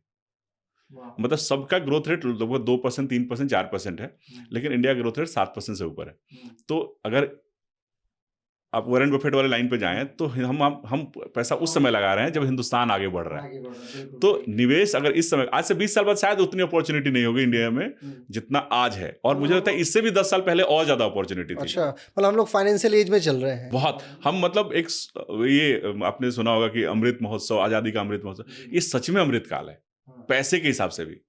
आज फाइनेंशियल लिटरेसी है, हम और आप पैसे के बारे में बात करें। आज से 10 साल पहले कितने लोग बात करते थे पैसे पे बात करने वाले को? हमारे आधे योग शिक्षक अभी ऑफेंड हो जाएंगे कि ये हम लोग समाधि वाले लोग हैं, कैसे पैसे पे बातें हो रही हैं, है ना। लेकिन मैं ये आश्वस्त करता हूँ कि आपके ऑफेंशन का या आपके ऑफेंड होने का मेरे को रति नहीं, मैं तो कहता हूँ कि आप एक मोटे से पेट निकले हुए आदमी को मर्सिडीज से उतरे हुए देखें या शिवम मिश्रा जैसे फिट आदमी को मर्सिडीज से उतरा देखें, कौन अच्छा रहेगा सर? जाहिर सी बात है शिवम मिश्रा। तो अमीर आदमी बुरे हेल्थ वाला क्यों हो? अच्छी हेल्थ वाला आदमी अमीर क्यों नहीं होना? सही बात सर, दुनिया में अच्छे लोग पैसा कमाएंगे ना तो वो सत्कर्म करेंगे। ये बड़ी सर, आपका सक्सेसफुल होना बहुत जरूरी है, आप सभी का भी मेरे साथ। समझ रहे हैं? जी। एक अच्छा सोचने वाला आदमी, एक अच्छा दिमाग रखने वाला आदमी, एक स्वस्थ काया वाला आदमी अगर पैसा कमाएगा ना तो वो फिटनेस की चीजें करेगा, वो लोग के मतलब और अच्छी चीजें करेगा। और अगर एक बुरा आदमी, प्रवृत्ति का आदमी पैसा कमाएगा तो वो शायद बुरे कामों में पैसा लगाएगा। तो हमें ये हमारी रिस्पॉन्सिबिलिटी है। अगर आप अच्छे हैं तो आपको पैसा कमाना ही चाहिए। मतलब हमेशा अच्छा आदमी गरीब क्यों रहेगा? एक कहानियों में, जैसे कहानियों में होता है कि एक गरीब ब्राह्मण था, अरे भाई हाँ, ब्राह्मण गरीब क्यों रहेगा? नहीं, सही बात है, ब्राह्मण है ना? अमीर भी होगा और आप का आशीर्वाद रहा तो निश्चित होगा, और ये तमाम जितने भी ये योग गुरु हैं ये सब होंगे। तो हम जब स्मॉल कैप, मिड हाँ, कैप। हम जब मतलब एक इंश्योरेंस एजेंट, एक फाइनेंशियल एडवाइजर जब अपनी प्रोस्पेक्टिंग की लिस्ट बनाता है, तो 10 अमीर लोगों की सूची बनाता है। उस 10 में से मुझे लगता है कि 8 के पास तो जाने का मन नहीं करता है। हाँ। आप सच बताएं, उनसे कुछ अच्छा सीखने को नहीं मिलेगा, उनका पैसा इसलिए जाना पड़ता है। मैं तो चाहता हूँ कि शिवम मिश्रा और इनके शिष्यों के पास इतना पैसा कि हम इन्हीं में लगे रहें। जी जी। अरे आपके साथ रहेंगे तो कुछ अच्छी बात, आप अच्छा बोलते हैं, अच्छा सुनते हैं, अच्छा सोचते हैं, तो हम जब एक ही जीवन मिला है मुझे भी, तो मैं अगर आप जैसे लोगों के संपर्क में रहूंगा तो मेरा जीवन भी अच्छा होगा ना सर, है ना? फिर सिर्फ पैसे, तो मुझे लगता है कि योग गुरुओं पे एक ये भी जिम्मेवारी है कि वो सिर्फ योग से शरीर को स्वस्थ करने के बजाय स्वस्थ तो करें ही, धन से भी समृद्ध बने। वाह, क्या बात है, बहुत बढ़िया। है ना? तो देश अच्छा होगा ना। कल मैं एक रामलीला में था, वहाँ लव कुश का 2 बच्चों ने लव कुश का एक बड़ा अच्छा उद्धरण वो मंचन किया, और वहाँ जो रावण बने थे, जिन्होंने रावण के पात्र, उन्होंने बुलाया अपने बच्चों को और बहुत प्यार किया उन दोनों बच्चों को, और उन्होंने कहा कि सनातन ये है। अगर इन छोटे छोटे बच्चों को देख के इतना अच्छा लगता है, मतलब ये बच्चे इतना लगन से कर रहे हैं, तो सनातन सुरक्षित है, देश सुरक्षित है, और हमारी सभ्यताएं, हमारे मतलब जो विधि विधान है, हमारी जो परंपराएं हैं वो सुरक्षित होंगी। तो बड़ा आदमी जो 40 साल पुराना है वो तो अभी भी वो उस एज का है जिसने दूरदर्शन पे, टीवी पे रामायण देखा था। आज के बच्चों ने शायद रामायण नहीं देखा, वो आस्था नहीं है। लेकिन आज का बच्चा अगर कोई रामायण का मंचन कर रहा है और मतलब सुबह उठ के भगवान का नाम ले रहा है और जप कर रहा है, कुछ कर रहा है, तो ये बहुत अच्छी बात। और इसलिए अच्छे आदमी को समृद्ध होना बहुत जरूरी है, ताकि वो बाकी अच्छे लोगों को संबल दे सके, सपोर्ट कर सके, ताकि वो भी ऊपर उठ सके। जब आप पैसा लगाते हैं तो इन्वेस्टमेंट करते हैं, तो मैंने बताया कि वॉरेन बफेट साहब अमेरिका जब ग्रो कर रहा था तब पैसा लगाया उन्होंने, इस स्टेज पे लगाया, जब अमेरिका ग्रो होता गया उनका पैसा बढ़ता गया। तो जितना पैसा बढ़ता है, अगर 12-15% का ग्रेड लें बढ़ने का, तो हर 5 साल में पैसा आपका डबल हो सकता है। 15% के रेट से 5 साल। एक फार्मूला है, फार्मूला 72, हर पॉडकास्ट पे ये कॉमन फार्मूला सब लोग सुनते हैं, जानते हैं। 72 फार्मूला ये कहता है कि जिस रेट से आप पैसा लगाएंगे उससे 72 को गुणा भाग दीजिए। जैसे आपने 8% पे 7% पे एफडी किया, तो 7 को 72 को 7 से भाग दीजिए, तो कितना आएगा? 10 पॉइंट समथिंग आएगा। इसका मतलब आपका पैसा 10 साल में डबल होगा। 10.2। हाँ। अगर आपने पैसे को 9% से लगाया, 9% पे कहीं इन्वेस्ट किया, तो ये 8 साल में डबल हो जाएगा। अगर 15% से लगाएंगे तो कितने साल में डबल होगा? लगभग 5 से कम ही। और 12% लगाया तो 6 साल में डबल हो जाएगा। तो हम एक समझदारी के लिए, कैलकुलेशन के लिए 5 साल लेते हैं कि 15% 14% का रिटर्न लगाया तो 5 साल में पैसा डबल हो जाएगा। तो सोचिए, मेरी एज 45 है, मेरे पास 10 लाख रुपए हैं, तो मैं 10 लाख का इन्वेस्ट करूंगा तो 50 पे कितना हो जाएगा? ये 20 लाख। 55 पे हो जाएगा 40 लाख, और 60 पे हो जाएगा 80 लाख। ठीक है, तो मेरा 10 लाख, आज मैं 10 लाख का कुछ कर सकता था, मैंने वो 10 लाख कुछ नहीं किया, और मैंने 10 लाख को इन्वेस्ट किया, तो 60 साल की उम्र में, मेरे बुढ़ापे के समय, ये पैसा 80 लाख हो जाएगा। आपकी उम्र है 30 साल, तो आपको ये साइकिल 3 बार ज्यादा मिलेगा। 30 से 35, 10 लाख का 20 लाख हुआ। 35 से 40, 40 लाख हुआ। 40 से 45, 80 लाख हुआ। 45 से 50, 1 करोड़ 60 लाख होगा। 50 से 55, 3 करोड़ 20 लाख होगा। और 55 से 60, 6 करोड़ 40 लाख होगा। सर 10 लाख की एक गाड़ी, हम दोनों के पास 10 लाख है, तो हम में से कौन अमीर है? अमीर हम बराबर है, अभी बराबर है। लेकिन मैं कहूँ कि आपकी एज 35-30 है, और आपकी एज 30 है, और आपके पास 10 लाख है, और मेरी एज 45 है, मेरे पास 10 लाख है, तो आप आपसे पूछेंगे कौन अमीर है, तो आप क्या बोलेंगे? आप अमीर है। लेकिन हम दोनों जाके 10-10 लाख की गाड़ी खरीद लेते हैं, तो हम दोनों बराबर हो गए, क्योंकि वो निवेश करने के लिए जो पैसा था वो खर्च हो गया। आप हम दोनों के पास गाड़ी, हम दोनों बराबर हो गए। लेकिन अगर वही 10 लाख आपने सेक्रीफाइस किया, उस इच्छा को जो आपने खर्च कर सकते थे उसको नहीं किया, आपने इन्वेस्ट किया, और मैंने भी खर्च करने की वजह उसको इन्वेस्ट किया, तो मेरे पास 80 लाख हो गए। 10 लाख का 80 लाख बना, इट्स गुड अमाउंट ना, एक अच्छा पैसा बनाया। लेकिन आपने उस 10 लाख कितना बनाया सर? 6 करोड़ 40 लाख। ये बड़ी बात है, आपको समझना होगा। मैं देखता हूँ योगाचार्यों को कि जैसे ही पैसा आया, जाके बुलेट खरीद ली, जाके गाड़ी खरीद ली, जाके फ़ोन खरीद लिया। एसेट और लाइबिलिटी में अंतर आपको तय करना होगा। आपको शुरुआती समय में एसेट नहीं बना, मतलब लाइबिलिटीज़ क्रिएट नहीं करना चाहिए, एसेट्स क्रिएट कीजिए। और उसमें से एक एसेट, फाइनेंशियल एसेट की बात हम लोग आज कर ही रहे हैं, तो ये अपने अंदर ये बात आप तय रखिएगा। मैं बातें कर रहा था आपसे किस दिशा में हमें अपना पैसा लगाना चाहिए, तो मिड कैप की बात हो रही थी, स्मॉल कैप्स की बात हो रही थी कि स्मॉल जो नई नई कंपनियां हैं, जो छोटा जिनका शेयर सस्ता है, वहाँ लगा सकते हैं। कैसे लगा सकते हैं सर ये पैसा? आप इसका मार्ग बताएं। तो अगर आपकी एज कम है और आपको लंबी अवधि के लिए लगाना है, तो जो जितना कैप जितना छोटा होगा, लार्ज कैप कंपनी मतलब वो स्टेबल कंपनियां हैं, बड़ी कंपनियां, उनमें बहुत उतार चढ़ाव बहुत ज़्यादा नहीं होता। मिड कैप में थोड़ा ज़्यादा होता है और स्मॉल कैप में और ही बहुत ज़्यादा होता है। तो लोग क्या करते हैं, जब खुद से निवेश करते हैं तो स्मॉल कैप में ही लगाते हैं। उनको लगता है कि 10 रुपये की चीज़ 100 की हो गई तो मैं 10 गुना पैसे बना लूँगा, लेकिन उनको पता नहीं कि 10 रुपये की चीज़ 0 भी हो जाती है। अच्छा। लेकिन 100 रुपये की चीज़ हो सकता है 110 ही हो, लेकिन वो 0 नहीं हो सकती, वो 80-90 हो सकती है, 70 हो सकती है। तो लार्ज कैप में रिस्क कम होता है, स्टेबल होती हैं कंपेरेटिवली स्मॉल कैप के। स्मॉल कैप में अपॉर्चुनिटी ज़्यादा होता है, रिस्क भी ज़्यादा होता है। तो आपकी एज अगर कम है और लंबी अवधि के लिए पैसा लगा रहे हैं तो small cap is the best. अच्छा। अगर आप इस बीच में है तो मिड में डालें, मिड कैप में डालें। और अगर आप उम्र दराज है, 50 के हैं, 50 के ऊपर के हैं, तो मतलब आपको रिस्क लार्ज नहीं कैप ले सकते आप अपने जीवन में। कम रिस्क, इक्विटी में पैसा लगा तो रिस्क तो है। अच्छा, रिस्क है। वो मार्केट गिरेगा तो पैसा घटेगा, मार्केट बढ़ेगा। अच्छा, क्या है पिछली बार सबसे गंदा रेशियो क्या रहा है, आपका अनुभव क्या रहा है? 2008 में एक वो आपने सुना होगा जब वर्ल्ड रिसेशन हुआ था। इधर पिछले 10 वर्षों में लेटेस्ट उदाहरण कोरोना का है। जब कोविड आया था तो आप समझिए कि फरवरी 2020 में सेंसेक्स कुछ 42,000 था और जब शेयर मार्केट गिरा तो वो 26,000 हो गया। मतलब किसी ने ऐसे रुपये के टर्म बताया 40,000 42,000 रुपये लगाया होगा तो एक महीने में 26,000 हो गया। तो अगर आपने उसी दिन पैसा लगाया और आपने देखा कि मेरा पैसा इतना घट गया, 42% डाउन हो गया, तो आप पैसा लगाएंगे? नहीं लगाएंगे ना। लेकिन वो 26,000 से आज सेंसेक्स 82,000 है। मतलब जिसने 42 पे लगाया था उसका ही पैसा 82,000 हुआ 5 साल में, और जिसने 26 पे लगाया उसका पैसा 82,000। तो जो गिरे हुए में लगाया उस समय का पैसा 3 गुना हो गया लगभग। लेकिन जिसने ऊपर लगाया था, जिसका पैसा गिर भी गया था लेकिन उसने अगर कुछ नहीं किया तो भी 42 का 82,000 हुआ। मैं कहने का चाहता हूँ कि अगर आप पेशेंस रखते हैं, पेशेंस के ऊपर एक बड़ी अच्छी कहानी याद है मुझे, मैं अक्सर अपने लोगों को बोलता हूँ। एक गाँव था, उस गाँव के बगल में एक नदी थी और नदी के उस पर जंगल था। उस जंगल में बहुत सारे बंदर रहते थे। आपको पता है बंदरों को आम बहुत पसंद है, तो गर्मी के मौसम में बंदर नदी पार करके आते थे और गाँव के में आम के पेड़ से आम तोड़ते थे, खाते थे, मजे से चलता था जी। अब गांव के लोग थोड़े जागरूक हो गए, उन्होंने देखा यार बंदर हमारा फसल कैसे खराब कर देंगे, तो उन्होंने पहले लाठियों वाठियों से मारना शुरू किया। फिर जमाना बदला, बंदूकें आ गई, तो बंदरों को थोड़ी दिक्कत होने लगी। तो हर बार बेचारे पिट पिटा के जाते थे। तो इस बार बंदर जब पिट के आए वापस तो उन्होंने सभा करी। 9 युवक बहुत सारे थे बंदरों में, तो उन्होंने एक मीटिंग करी, कहा कि भाई इसका कोई परमानेंट सोल्यूशन होगा ना, हमारा पूर्वज पिटते रहे हैं हम भी पिट रहे हैं और हमारे बच्चे भी पिटेंगे, तो इसका कुछ परमानेंट निदान निकालना चाहिए। तो बंदरों ने सभा बुलाई, सब बंदर ने सोचा कि क्या किया जाए। तो उसमें से एक बंदर ने सुझाव दिया कि देखो मेरे पास एक आइडिया है इससे बचने का। बोला क्या? बोला देखो, मतलब उन्होंने पूछा कि समस्या क्या है, तो बोला समस्या ये है कि गाँव का खेत है, जिनके खेत है उनके खेत में पेड़ है, तो ये उनका आम का पेड़ हुआ, तो इसलिए उनके आम के पेड़ को अगर हम तोड़ेंगे तो वो तो मांगेंगे नहीं।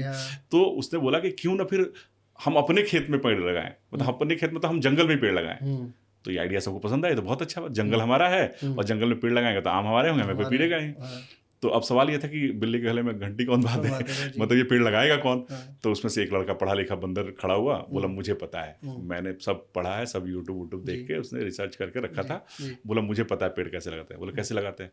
बोला उपजाऊ जमीन होनी चाहिए, गुठली होनी चाहिए, मिट्टी, खाद, पानी और पेड़ लग जाएगा। तो बोला ठीक है, ये तो सब हमारे पास है। सबने गुठलियाँ ढूंढी, अभी खा के फेंकी थी, सबने गुठलियाँ ढूंढी। बोला उपजाऊ जमीन तो नदी के किनारे वाला जमीन है, तो नदी के किनारे गए और बोला कि भाई 6-6 फीट का गैप ले लो और सब लोग एक एक जगह मार्क कर लो। सबने मार्क कर लिया। बोला 1-1 फीट का गड्ढा खोदना है, सबने 1-1 फीट का गड्ढा खोदा।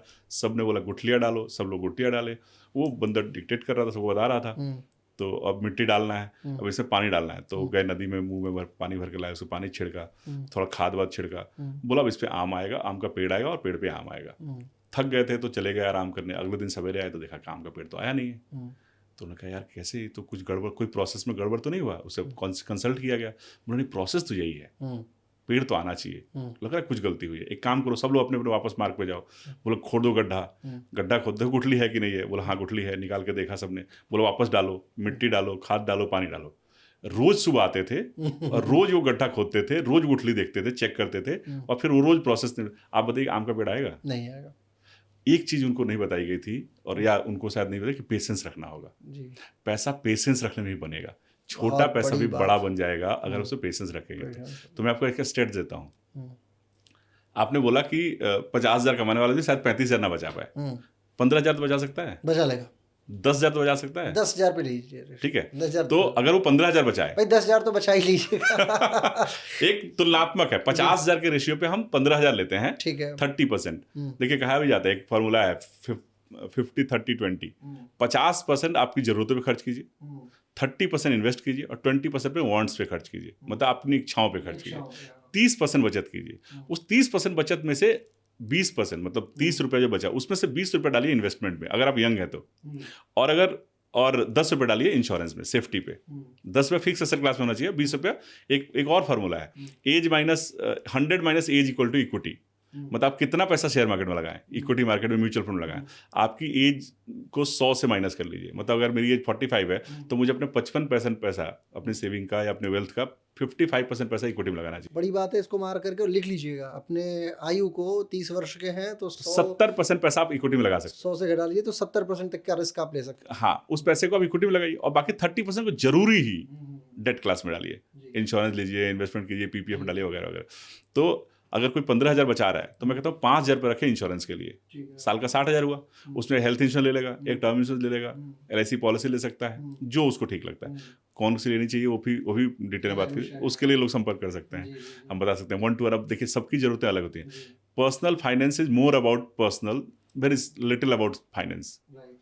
पर्सनल फाइनेंस में आदमी सर का नंबर डिस्क्रिप्शन में शेयर कर दिया जाएगा, तो आप लोग वहाँ से ले सकते हैं और सर की टीम से कांटेक्ट कर सकते हैं, ताकि आपको ये सारी फाइनेंशियल लिटरेसी जो है, ताकि आप क्या कर सके और आपकी कंडीशनिंग किस दिशा में आगे बढ़े, वो आप प्राप्त कर सकते हैं। हाँ, क्योंकि एक ही चीज़ सबके लिए तो नहीं लागू होगी, जाहिर सी बात। लेकिन हम उस पर आ रहे थे कि 15,000 अगर कोई बचाता है तो 5,000 डाले सेफ्टी में, इंश्योरेंस प्रोटेक्शन वगैरह में, सेविंग्स में, उससे इमरजेंसी फंड बना सकता है। और बाकी जो 10,000 बचता है उसको निवेश करना शुरू करें। अब वो निवेश अगर म्यूचुअल फंड में करता है तो म्यूचुअल फंड में निवेश करने का जो सबसे ईजीएस्ट तरीका है वो है SIP। SIP मतलब सिस्टमेटिक इन्वेस्ट प्लान, ठीक है, सिस्टमेटिक इन्वेस्टमेंट प्लान। उसमें क्या होता है, एक तो पैसा आपके पास एक साथ है नहीं लगाने के लिए, तो आप टुकड़े टुकड़े में जैसे जैसे कमाएंगे वैसे वैसे लगाएंगे। SIP वही फ्लेक्सिबिलिटी देता है कि हर महीना पैसा कमाइए, हर महीने बचाइए, और हर महीने के महीने उसी समय आप इकट्ठा मत कीजिए साल में एक बार करने का। आप उसी महीने उसी एक पर्टिकुलर तारीख को आपको पैसा आपको बैंक से कट के और म्यूचुअल फंड में इन्वेस्ट हो जाएगा, तो आपका पैसा एवरेजिंग होता जाएगा। इस आज मार्केट ऊपर है, कल नीचे होगा, परसों ऊपर होगा, परसों नीचे होगा, तो हर महीने आपका थोड़ा 10-10 हज़ार रुपये इन्वेस्ट होता चला जाएगा। तो एक तो रूपी कॉस्ट एवरेजिंग हो जाता है, और लंबे समय में ये मार्केट ऐसे भले चलता है लेकिन जाता ऊपर की तरफ ही। आपने देखा होगा, ये बार देखा है ना आपने, लेकिन ये ऊपर की तरफ ही जाता है। तो आप लोएस्ट पे खरीद रहे हैं, जैसे जैसे टाइम बीतेगा आपका परचेज यहाँ होगा और आपकी वैल्यू यहाँ होगी। लेकिन शुरुआत में हो सकता है कि यहाँ हो, आपने लगाया और यहाँ पैसा आ गया, तो कम दिखेगा, उसमें हताश नहीं होना। वो जो मैंने बताया ना कि आप पहली बार जब पैसा किसी ने लगाया और वो माइनस हो गया, तो तीन अगर आज मैंने पैसा डाला और कल माइनस हो गया तो 3 तरह के रिएक्शन होते हैं। पहला रिएक्शन ये होता है कि छोड़ो यार, ठीक है, लंबे समय के लगाया हूँ, कुछ नहीं करना, ये एक अच्छा मतलब निर्णय है। दूसरा निर्णय कि नहीं यार, गलती हो गया, निकाल लो, और लोग निकाल लेते हैं, या थोड़ा पैसा बनता है तब भी निकाल लेते हैं, थोड़ा नुकसान होता है तब भी निकाल लेते हैं, इम्पेशेंट या शॉर्ट टर्म लोग। और तीसरा होता है कि अगर गिरा हुआ है मार्केट तो इसका मतलब जो चीज़ मैंने 10 में खरीदी थी वो 9 की हो गई, तो मुझे और पैसा डालना चाहिए। ये पॉजिटिव लोग हैं जो वेल्थ बनाएंगे, यही लोग वेल्थ बनाते हैं। अपॉर्चुनिटी में उस समय फिर देखते हैं कहाँ से पैसा, कौन सी चीज़ काटी जा सकती है, कौन से खर्चे कम किया जा सकता है, उसमें एक्स्ट्रा टॉपअप कर लिया।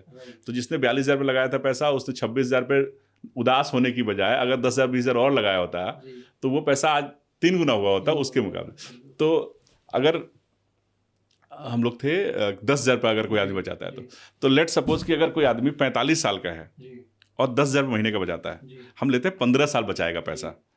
15 साल, 45 से 15 साल का पैसा बचाया ना, तो सर उसके पास पैसा बनेगा, अगर हम 15% में नहीं लेते, हम 12% लेते हैं म्यूचुअल फंड में, तो 10,000 रुपये अगर 15 साल कोई पैसा बचाए तो वो लगभग 18 लाख बचाएगा, और 18 लाख की वैल्यू 12% के हिसाब से 47-48 लाख होगी। 12 लाख रुपए का 48 लाख होगा 15 साल में, ठीक है, एक डिसेंट अमाउंट बना लेगा 45 साल का आदमी। यही काम कोई 30 साल वाला आदमी करे, और मैं ये नहीं कह रहा हूँ कि 30 साल से 60 साल तक बचाए, वो 30 से सिर्फ 45 तक बचाए, 15 साल ही बचाए, और पैसा छोड़ दे अगले 15 साल के लिए। मतलब पैसा निकाले 60 पे, मतलब अगर वो भी 30 से शुरू करेगा और 45 पे निकाल लेगा तो उसको भी इतना ही मिलेगा, 18 लाख का 47 लाख। लेकिन अगर वो 15 साल बचाए और 15 साल छोड़ दे, मैं इसके पीछे कुछ और कहना चाहता हूँ, ये कहना चाहता हूँ कि वो इन्वेस्टेड लंबे समय तक रहे। मान के चले कि खर्च हो गया पैसा में, उसके बाद वो खर्च करे, पहले 15 साल बचाए और उसके 15 साल खूब खर्च करे, बस उस इन्वेस्टमेंट को छोड़ के, तो वो पैसा पता कितना बन जाएगा, 2 करोड़ 60 लाख। और अगर वही आदमी 25 साल का है, उसने 25 से 40 पैसा बचाया, 10-10 हज़ार करके 15 साल, कितना बचाया उसने, 18 लाख रुपए, ठीक है, और वो अगले 30 साल तक इन्वेस्टेड रहे, पैसा ना निकाले, डाले भी नहीं, तो वो पैसा बन जाएगा 4,60,00,000। और साथ में एक अच्छी आदत जो डेवलप हो गई वो अलग, क्योंकि 25 से 40 तक में वो आदत डेवलप कर गया कि 10,000 मुझे बचाना ही बचाना है। हमारे लिए तो सबसे बड़ा मैं समझता हूँ कि यही एक वो उपहार होगा कि हमने एक अच्छी आदत डेवलप कर ली, और आगे के 40 के बाद 60 तक में ये आदत कंटिन्यू कर जाएगी। सर, माँ बाप अपने बच्चे को खूब सारा पैसा दे के जाएं, जी। या उससे अच्छा खूब अच्छी अच्छी आदतें दे आदतें दे के के जाएं। Right I think right. आदतें मनुष्य को आदतें मनुष्य जीवन को में आगे आगे ले बनाती जाती हैं। हैं, बिल्कुल। तो सेविंग हैबिट डेवलप करना। हाँ, मैं कई ये बार लोगों को बोलता हूँ कि यार 25 साल के जो पैसे किसके पास होते हैं, लोग बोलते हैं मुझे काउंटर में। ये लाइन बहुत इंपॉर्टेंट है, सेविंग हैबिट्स। हमारे सामने सबसे बड़ा जो जो इशू है वो हमारी आदतों का है। हमारे पास 100 रुपये आया तो हमें लगता है कि यार 90 रुपये की चीज़ खरीद के आनंद लो और छोड़ दो इसे। ऐसा नहीं होना चाहिए। सेविंग हैबिट्स डालना बहुत ज़रूरी है, चाहे छोटा सा ही अमाउंट हो, उसको सेव करना ज़रूर सीखिए आप। तो 2 छात्रों का उदाहरण लेते हैं। एक है जो स्कूल से आता है और अपना होमवर्क करता है और खेलने जाता है। जी, मन से खेलेगा, ठीक है। स्कूल से आके थोड़ा थका होगा, होमवर्क करने में शायद मजा ना आए, लेकिन अगर उसने अपने मन पे विवश किया, पहले दिन थोड़ा तकलीफ होगी, दूसरे दिन थोड़ी और थोड़ी कम हो जाएगी, धीरे धीरे वो रिलैक्स हो जाएगा, वो स्कूल से आके उसको आदत पड़ जाएगी होमवर्क करने की। स्कूल से आया, खाना वाना खाया, थोड़ा ब्रेक लिया और बैठ के होमवर्क किया, और उसके बाद खेलने गया, वो कितनी तन्मयता से खेलेगा। एट द सेम टाइम दूसरा एक बच्चा है, वो स्कूल से आता है और खाना वाना खाने के बाद खेलने चला जाता है, और वो सोचता है कि मैं खेल के आके वो मतलब खेल के आने के बाद होमवर्क करूंगा। आप बताइए, ना उसे खेलने में मन लगेगा और ना उसको पढ़ाई में मन लगेगा। बताता क्यों? एक तो वो खेलते समय उसको ध्यान में रहेगा होमवर्क नहीं किया मैंने, होमवर्क नहीं किया, उसका थक तो और जाएगा। खेल में कंसंट्रेशन कम करेगा, और जब थक के आएगा तो होमवर्क भी नहीं होगा उससे। राइट राइट, नींद तो आ जाएगी। जीवन में आपको पहले मुश्किल काम करना चाहिए, मुश्किल काम बाद में आसान काम करना चाहिए। Right, very important. ये इस पे एक बड़ा अच्छा गेम भी है, बहुत ठीक कह रहे हैं आप, बिल्कुल यथार्थ है। तो अगर मैं एग्जांपल देता हूँ हमेशा, एक अमन और आकाश की। अमन है जो 25 साल का लड़का है, आकाश भी है 25 साल का लड़का है, दोनों एक कॉलेज से पास आउट होते हैं। 25 साल की उम्र में दोनों को एक अच्छी नौकरी मिलती है। अमन 20,000 कमाता है और 10,000 बचाना शुरू करता है। आकाश कहता है यार 20,000 की कमाई में कौन बचत करता है, वो 10,000 नहीं बचाता है। 15 साल तक जब भी बीच में अमन और आकाश मिलते हैं तो हाय हेलो होती है, पैसे की बात नहीं होती है। 15 साल बाद 35 साल की एज में अमन मिलता है और आकाश मिलते हैं, दोनों एक दूसरे से मिलते हैं, तब वो बात, शादी हो चुकी होती है तब वो बात करते हैं। तो अमन कहता है कि मैं 20,000 में भी 10,000 बचाता था, अभी सैलरी 50,000 हो गई लेकिन मैं वो 10,000 बचाता हूँ। वो कहता है यार तू 20,000 की सैलरी में कैसे बचा लेता था, मैं तो 50,000 के खर्चे कम, इनकम कम पड़ जा रही है, मुझे तो मैं तो पैसे नहीं है, मतलब बचते नहीं है। तो बोलते नहीं, बचाना चाहिए, अच्छी आदत है। अमन अपना साइड रखता है कि बचाना चाहिए, मुश्किल दौर हो तब भी। और आकाश कहता नहीं नहीं, ये एक जिंदगी एक बार मिली है, एक बार जीना चाहिए यार, जितने पैसे कम से कम उसको तो खुल के जियो, क्या पता कल हो ना हो। तो वो अपना लॉजिक बोलता है कि नहीं, जितने पैसे मिले उतने खर्च करते हैं। अब 35 साल की एज में दोनों मिलके वापस जाते हैं। अमन को लगता है आकाश सही कह रहा था, आकाश को लगता है अमन सही कर रहा था। अब अमन आज से बचाना बंद कर देता है, ठीक है, नहीं यार जिंदगी एक बार मिली है, बहुत पैसे बचा लिए, अब मैं एंजॉय करूंगा, जिंदगी ना मिलेगी दोबारा, ठीक है। और आकाश उस दिन से बचाना शुरू करता है, ठीक है। सर वो 35 साल से 60 साल तक बचाता है, ठीक है, ठीक है। और अमन 25 से 35 बचाया था, उसका नहीं बचाता है। आपको क्या लगता है 35 साल तक 10,000 बचाए इसने, कितने बचाए? साल में 12 लाख, और 35 साल में 42 लाख, 42 लाख बचाए। इसने बचाया सिर्फ 12 लाख, इसने बचाना बंद कर दिया। 60 साल की उम्र किसके पास ज्यादा पैसे होंगे? 42 वाले के पास। 42 लाख बचा के उसके जितने होंगे ना सर, इसके पास उससे 3 गुने ज्यादा होंगे। अरे ये कैसे? क्योंकि ये पैसा 30 साल तक, 35 साल तक कंपाउंडिंग होता रहेगा। अच्छा, हाँ, वाह। तो हमारे शिक्षकों तो चाहिए यही। 42 लाख मैंने सर ज्यादा गलत कैलकुलेट कर दिया। 35 साल से 60 साल तक शायद उसका 30 लाख बचेंगे। हाँ ठीक है, लेट्स कैलकुलेट। मतलब आप ये कहना चाह रहे हैं ना कि जो 10 साल तक बचा के छोड़ दिया है उसका पैसा ज्यादा बचा। हाँ, मैं वही बताना चाहता हूँ कि अगर जिसने 10,000 रुपये बचाया 15 साल तक और वो इन्वेस्टेड रहा 25 से 35 और अगले 300 दिन, 300 महीने, तो उसका पैसा होगा सर, जिसने 10,000 से पहले 10 साल बचाए थे, अमन ने, और उसने छोड़ दिया पैसा 60 साल की उम्र तक, और अब बुरी आदतें ले चुका है। हाँ, तो उसके पास पैसा होगा 25 से 35, 10 वर्ष, तो उसका पैसा होगा 3,80,00,000। जिसने 10,000 रुपये बचाए थे 25 से 35 और 35 से बचाना बंद कर दिया था, उसने कुल टोटल बचाए 12 लाख रुपए, 12 लाख, उसके पैसा बना 3,80,00,000। ठीक है। और अब बात आती है आकाश की। हाँ, उसने 35 से 60 साल तक बचाया 10,000 रुपए, 25 उसने बचाया सर 30 लाख 25 साल में। हाँ ठीक है, उसका बनेगा 1,70,00,000। वाह, ये फॉर्मूला बड़ा गजब है। और ये क्योंकि कहाँ समझ एसआईपी में? सर इसको बोलते हैं पावर ऑफ कंपाउंडिंग। हाँ। जिस दिन उसका 10 लाख का 10 साल में 15 साल में जो उसने पैसे बचाए थे 180 मंथ, और ये रेट मैंने सिर्फ 12% पे लिया है। तो जिस दिन अमन आकाश मिले थे 35 की एज पे, उस दिन अमन के 12 लाख रुपए की वैल्यू, 18 लाख की वैल्यू लगभग 30 लाख के आसपास थी। तो उसका 30 लाख कंपाउंड होना शुरू हुआ, उस दिन उसका 10,000 था। आकाश ने जब शुरू किया उस दिन उसका 10,000 था, इसका 30 लाख ऑलरेडी, इसका 30 लाख था। राइट। आप समझ रहे हैं? तो ये पावर, पैसा शुरुआत। अब सोचिए, अब जरा हैबिट पे बात करते हैं। अमन ने पहले 15 साल बचाए। जो आदमी 20,000 में 10,000 बचा सकता था, जब उसकी सैलरी 50,000 होगी और उसको पूरा 50,000 खर्च करने को मिल जाए तो कितने अच्छे जीवन जिएगा। राइट। ठीक है। आकाश जो 20,000 में से 10,000 नहीं बचा सकता था, वो 50,000 में से उसको 10,000 बचाना पड़ेगा। थोड़ी तो मुश्किल होगी क्योंकि उसको पूरा पैसा खर्च करने की आदत पड़ी है। तो 50 में से उसको 10 बचाना पड़ेगा, 40 में जीवन चलाना है। तो वो मतलब वो बचत करते हुए क्लस रहा होगा। राइट। उसको कष्ट होता होगा कि यार क्यों बचा रहा हूँ, और फिर भी वो कम पैसे बचाएगा जी। तो अगर उसको डबल भी कर दे तब भी वो शायद इसको मैच न कर पाए। ये बहुत टेक्निकल बातें हैं और मैं समझता हूँ कि एक योग शिक्षक को ये बातें मतलब अनायास समझ में नहीं आएंगी। आपको इसके लिए थोड़ा वर्कआउट करना ही पड़ेगा। और मैं आपको बताना चाहता हूँ कि ये तमाम चीज़ें आपके जीवन की बहुत आवश्यक चीज़ें हैं। आपको एक ज़मीन लेनी ही होगी, आपको एक घर ख़रीदना ही होगा, आपको एक गाड़ी ख़रीदनी होगी, आपको एक अच्छे तरीके से लाइफ स्टाइल जीने का आइडिया होगा ही होगा, और आप उसे उसकी अपेक्षा भी करते होंगे। और वो आपके सिर्फ योग कक्षाओं से संभव हो पाए ये नहीं मुझे लगता है। और इसके लिए आपको ऐसे ही किसी ना किसी इन्वेस्टर के पास जाना होगा, और ऐसे इन्वेस्टर के पास जो शून्य से शिखर की यात्रा किया हो। सर एक क्वेश्चन पूछूं? अरे प्लीज पूछिए ना। कितने दिन इस्कॉन में आप रह के खाना खाए हैं? कल्पना कीजिए 2 वर्षों तक जो व्यक्ति इस्कॉन में रहा। सर इस्कॉन में आप क्या करते थे? मेरी नौकरी 2 बजे से होती थी, तो सुबह से दोपहर 2 बजे तक का समय खाली रहता था। तो मुझे एक भक्त मिले, प्रभु जी मिले, उन्होंने कहा कि इस्कॉन में कुछ टाइपिंग वाइपिंग का कुछ काम है। मैं कंप्यूटर चलाना जानता था, कंप्यूटर चलाता था, तो मैं चला जाता था टाइपिंग करने। 1 महीने बाद उन्होंने बोला 2-3 घंटे का काम होता था, सुबह 9-10 बजे आता था और 1 बजे तक चला आता था, फिर मैं ऑफिस चला जाता था। तो उन्होंने 1 महीने बाद बोला कि आपको कितनी तनख्वाह दी जाए, कितना तनख्वाह मिलना चाहिए, कितना। तो मैंने कहा पैसे? अरे क्या बात करते हैं, भगवान का नाम, मतलब एक तो मंदिर में आके मैं काम करूँ और उसके बदले मुझे पैसे चाहिए, तो मैं लूँगा नहीं।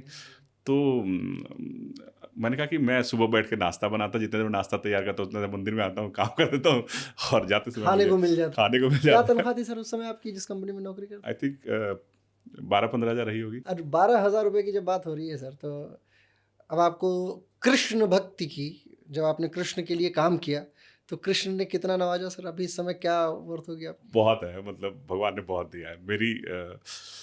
मेरी काबिलियत से ज़्यादा दिया है। कल्पना नहीं कर सकते इस समय कि, मतलब मैं कैमरे पे बताना भी नहीं चाह रहा, उचित भी नहीं है, लेकिन जो व्यक्ति मेरे सामने बैठा है, आप ये समझ लीजिए कि कृष्ण के काम को कृष्ण की तरह किया और कृष्ण ने इतना नवाजा कि LIC जैसी बड़ी कंपनी के टॉप ऑर्डर के तौर पे स्थापित हो सकने वाले एकमात्र पुरुष बने।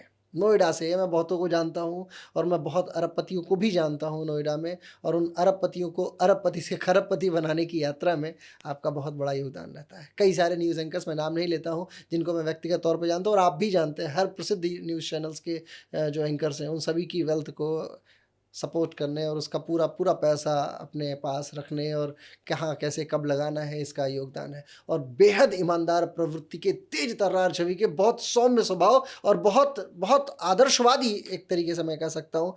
ऐसा मतलब ये दोनों अलग अलग बातें हैं। इन्वेस्टमेंट बैंकिंग में व्यक्ति चतुर होता है, बुद्धिमान तो व्यक्ति इसमें आगे बढ़ ही नहीं सकता। चतुराई की बहुत आवश्यकता होती है, और जो चतुर होता है वो 100% है कि वो फ्रॉड जरूर होगा। लेकिन मैं जीवन में ऐसा पहला व्यक्ति देखता हूँ जो कृष्ण को स्वयं को समर्पित कर दिया और अपनी बुद्धिमत्ता से आज सैकड़ों करोड़ तक की यात्रा तक में आगे बढ़ चला है। बहुत बहुत शुभकामनाएं सर आपके इस सौम्य स्वभाव के लिए। सर कुछ रैपिड प्रश्न मैं चाहता हूँ ये मेरे पॉडकास्ट में कि कुछ हम लोग रैपिड प्रश्न पूछें। सर एक लाइन में उत्तर, कितना इन्वेस्ट करें? अपने इनकम का कम से कम 20 से 30%। अपने इनकम का 20 से 30%। कहाँ इन्वेस्ट करें? Age minus equity, 100 minus age equal to equity. जितना पैसा कमाते हैं उसमें से अधिकांश पैसा इक्विटी में रिटर्न बनाने के लिए और बाकी पैसा सेफ्टी, इंश्योरेंस और इमरजेंसी फंड के लिए। कौन सी कंपनी का बीमा ठीक है? LIC को प्रेफर करना चाहिए। LIC को सरकारी कंपनी, प्राइवेट भी ले सकते हैं, लेकिन LIC ज़्यादा। टर्म इंश्योरेंस लेना चाहिए कि नहीं? बिल्कुल लेना चाहिए। अगर आपके ऊपर लाइबिलिटी ज़्यादा है और आप बचत कम कर पाते हैं तो आपको पहले टर्म इंश्योरेंस लेना चाहिए। हेल्थ इंश्योरेंस लेना चाहिए कि नहीं? डेफिनेटली। आप गरीबी से एक कदम दूर हैं अगर आप हेल्थ इंश्योरेंस नहीं लिया है तो। हेल्थ इंश्योरेंस आवश्यक। आप जीरो से माइनस में हो जाएंगे अगर आप इन्वेस्टमेंट तो दूर की बात है, घर में कोई बीमार पड़ गया तो अगले 10 साल कमाया हुआ पैसा भी। व्यक्ति अपने 100 रुपये कमाता है तो उसमें से कितना खर्च करे? 50 रुपये तो बेसिक नेसेसिटी पे खर्च हो जाता है, 50%। 20% वांट्स पे भी खर्च करे, जो वो चाहता है जीवन में, जिससे उसको खुशियाँ मिलती है। आपके हिसाब से अमीरी का स्तर अभी 2025 में क्या है? कितना पैसा बैंक अकाउंट में होना चाहिए तो व्यक्ति को अमीर कंसिडर किया जाए? अमीर कंसिडर करने को उसके इंटरेस्ट से उसका घर चल जाए। अगर मेरे घर का खर्चा 50,000 है और मेरे बैंक में 1 करोड़ रुपया हो तो उसके मतलब ऊपर इंटरेस्ट से खर्च हो जाए वो व्यक्ति अमीर है। बेसिकली 2 तरह की इनकम होती है, एक एक्टिव इनकम, एक पैसिव इनकम। एक्टिव इनकम जो हम कमा के लाते हैं, पैसिव इनकम वो है जो मेरे इन्वेस्टमेंट से आता है। तो मेरे अगर इन्वेस्टमेंट के इनकम से मेरा घर चल जाए तो मैं आज़ाद हो गया ना, मैं अमीर हो गया। हाँ, तो फाइनेंशियली फ्री हो गया, इसी को बोलते हैं फाइनेंशियल फ्रीडम। फैंटास्टिक, ये बात बहुत इंपॉर्टेंट है, इसे याद रखिएगा। ये आप बताएं कि एक्टिव इनकम पे ज़्यादा फोकस करें या पैसिव इनकम पे? पैसिव इनकम बनाने के लिए पहले पैसा बनाना पड़ेगा, उसके लिए एक्टिव इनकम से ही पैसा कमा के बना सकते हैं। अच्छा, ये बताइए, डिसिप्लिन बहुत ज़रूरी है या डेडिकेशन? बहुत बहुत दोनों में क्या? Dedication, discipline? पहले डिसिप्लिन चाहिए, डिसिप्लिन करने के लिए डेडिकेशन चाहिए। आदत डेवलप कैसे करें? पैसा बचाने की आदत अच्छे लोगों की संगत में रहिए। अच्छे लोगों की संगत में आपको फिट रहना है तो 2-4 फिट दोस्त राइट के साथ संगत रहिए। आपको दारू पीना है तब पैसे के बारे में कितना सोचें? पैसा जीवन को खुश रखने के लिए, हमने पहले ही बात की, जीवन को खुश रहने के लिए बहुत जरूरी चीज़ है। आज की डेट में बहुत जरूरी चीज़ है। हर वो चीज़ जो खुशी देती है उसके लिए पैसा जरूरी है। पैसे से खुशी नहीं आती, लेकिन जिन चीज़ों से खुशी मिलती है उनको करने के लिए पैसा चाहिए। ठीक बात है। योग शिक्षकों के लिए कोई संदेश? प्रणाम करता हूँ। आपके पास बहुत धन होना चाहिए, आप सुंदर काया के मालिक हैं। सोचिए कितना अच्छा हो कि आपका एक शानदार बैंक बैलेंस भी हो। आप कैसे सहायता कर पाएंगे? मैं अवेलेबल फॉर ऑल। आप मेरा नंबर डाल दीजिए, 1-to-1 कॉल करके मैं उनकी मदद कर सकता हूँ। आपके फ़ोन पे मैंने एक चीज़ देखी है, जो 7 या 8 बजे का अलार्म बजता है, उस पर क्या लिखा हुआ आता है? बताइए, सबको जानना चाहिए। मैं ये कहानी बताता हूँ। एक रात की बात है, मैं 8 बजे के आसपास सर से मिला था, कहीं से मैं आया हुआ था विदेश से, और मैं मिला 7 बज के कुछ मिनट पे और बातचीत होने लगी, और 8 बजे एक अलार्म बजा और उस अलार्म को सर ने मुझे दिखाया कि सर देखिए इस पर क्या लिखा हुआ है। आज जब आप मतलब करोड़पति के अरबपति हैं, उस समय जब आप ये चीज़ें देख रहे होते हैं, आज भी आपका मोटिवेशन का वो कारण है क्या है सर, वो बताइए ज़रा। लिखा होता है कि बस एक मीटिंग और। Just think about it guys, जब एक व्यक्ति 100 रुपये लेके आया था इस शहर में, और 100 रुपये से मतलब अच्छा पैंट अच्छा शर्ट ना हो, और आज जब वो 10-20 हज़ार रुपये का कोट पहन के आपके सामने इंटरव्यू दे रहा हो, और जब ये बातें बता रहा हो, जब वो 100 करोड़ से ज़्यादा की वेल्थ का मालिक हो और इतने पैसे को हर समय चला रहा हो, हर समय उसके दिमाग में ये पैसा घूम रहा हो, उस समय भी वो रात के 8 बजे ये चीज़ें लिख के डालता है, बस एक मीटिंग और, यानी एक क्लाइंट से और मिलना है, एक व्यक्ति को और मोटिवेट करना है, रात्रि के 8 बजे। आप कल्पना कर सकते हैं, रोंगटे खड़े कर देने वाली ये बातें हैं। आप कहाँ बैठ जाते हो, किस कंडीशन में आप पहुँच जाते हो? आपको कौन मोटिवेट करे, कहाँ से आप लेके आ पाएंगे? जीवन को आपने प्रभावित कर रखा है। ऐसे आप ना अच्छे योग गुरु बन पाएंगे, और ये समाज आपको हमेशा प्रभावित करता रहेगा। आगे बढ़ना है तो ऐसी शख्सियतें, जो शख्सियत इस समय मंच पे हैं, आदर्श इन्हें बनाइए। और मैं आपको आश्वस्त करता हूँ कि जो लोग मुझे जानते हैं, शिवम के तौर पे जानते हैं, वो ये बात बाखूबी जानते होंगे कि जहाँ तक मैं जनरली बहुत साधारणतया किसी ऐसे विषय को नहीं लेके आना चाहता हूँ जो समाज के लिए प्रासंगिक ना हो। आज मैं ऐसे व्यक्ति को आपसे इंट्रोड्यूस करा रहा हूँ और सीधे भेज रहा हूँ। ये पॉडकास्ट पूरे देश, पूरे दुनिया में जाएगा। यदि आप करोड़पति हैं तो भी याद रखिए, बात पैसे की नहीं है, बात अच्छे व्यक्ति की संगत की है। अच्छा व्यक्ति आपको मिलेगा तो आप अपने जीवन को बहुत उत्कृष्ट दिशा में लेके जा सकेंगे। और ऐसा व्यक्ति जिसको कृष्ण ने बनाया हो सकता है कि योगेश्वर आपके पास स्वयं भेज रहे हो, और ये सही समय पे पॉडकास्ट आप देख रहे हो। योगेश्वर श्री कृष्ण को हल्के में मत लीजिएगा, ये याद रखिए। ये वही कृष्ण है जो कभी मोहिनी बन जाते हैं और कभी चक्रधारी भी बन जाते हैं। चाहते तो पूरा का पूरा युद्ध मिनट भर में समाप्त कर देते, लेकिन पेशेंस इतना कि बैठ के देखे जा रहे हैं। उन्हीं कृष्ण का एक दास आपके सम्मुख उपस्थित है। बहुत बहुत आभार सर, आपके आंसू हम सभी को भावुक किए। ये पूरा हमारा स्टूडियो इस समय भावुक है, आप भी भावुक होंगे निश्चित तौर पे, और ये जनता भी इस बात को समझ पा रही होगी। लास्ट में आपने कृष्ण का दास कह के करेक्ट कर दिया, मैं वही बना रहना चाहता हूं। निश्चित तौर पे ये बहुत बड़ी बात है कि कृष्ण ने जिसे पाला पोसा, बड़ा किया, खिलाया, और आज समाज में इतना बड़ा स्थापित किया, इतनी वृहदता दी, अपने इतने व्यस्ततम शेड्यूल में से आपने समय निकाला। It's a blessing for us also. Thank you so much, sir, for this conference and आपका this. बहुत-बहुत आभार। आपका बहुत-बहुत आभार, आपने इस मंच पे मुझे बोलने का मौका दिया और अभी सभी मैं तो खुद आपका संपर्क पाने के लिए बेचैन नहीं, रहता नहीं हूँ। सर, ये तो हमारा हमारा सौभाग्य है। मित्र, बात सिर्फ़ पैसे की नहीं है, बात है जीवन की। आपकी पत्नी, आपके बच्चे, आपके माता-पिता, भाई-बहन, तमाम चीज़ें। और मैं ये जानता हूँ कि बहुत सारे लोग योग का मार्ग क्यों चयन करते हैं। मैं जानता हूँ कि योग के लिए शोभा भी नहीं देता, परंतु आज की दुनिया ऐसा नहीं है कि वो आपको सम्मान देगी। यदि आप अच्छे घर में नहीं रहते, तो कोई आपको नहीं पूछने वाला। एट लीस्ट आप योगी स्वभाव के बने रहना, अच्छी बात है। आपकी ज़रूरतें कम हो, जैसे मेरी ज़रूरतें बहुत कम है। हाथ में ना कोई घड़ी है, ऐसा कुछ भी नहीं है कि मैं माला कुछ बहुत सोने की चेन पहने हुए, एक रुद्राक्ष की माला, कुछ एक ये सदरी जो खादी आप देख रहे हैं, और एक ये 100-200 रुपए का कुर्ता। इतनी ही आवश्यकता एक योगी की है। लेकिन ऐसा नहीं है कि मेरे घर या मेरे मम्मी-पापा को किसी चीज़ की आवश्यकता नहीं है। आपकी आवश्यकताओं को पूरा करने के लिए आपको ही आगे आना होगा। मिलते हैं अगले पॉडकास्ट में फिर कभी किसी अन्य बहुत शानदार शख्सियत के साथ। तब तक के लिए मुझे आदेश दीजिए। बहुत-बहुत धन्यवाद। आपके कमेंट्स की प्रतीक्षा रहेगी, क्योंकि हमने अपना 2 घंटा लगाया है, तो आप अपना 2 मिनट और 2 उँगलियाँ तो ज़रूर लगा सकते हैं। अपेक्षा है आप सभी प्रेज़ करेंगे। सराहिए, सराहिए, सराहिए। कुछ आवश्यकताएँ ऐसी हैं जो समाज को शानदार दिशा में अग्रसित कर देती है। मेरी शुभकामनाओं सहित विनम्र प्रणाम। धन्यवाद। नमस्कार।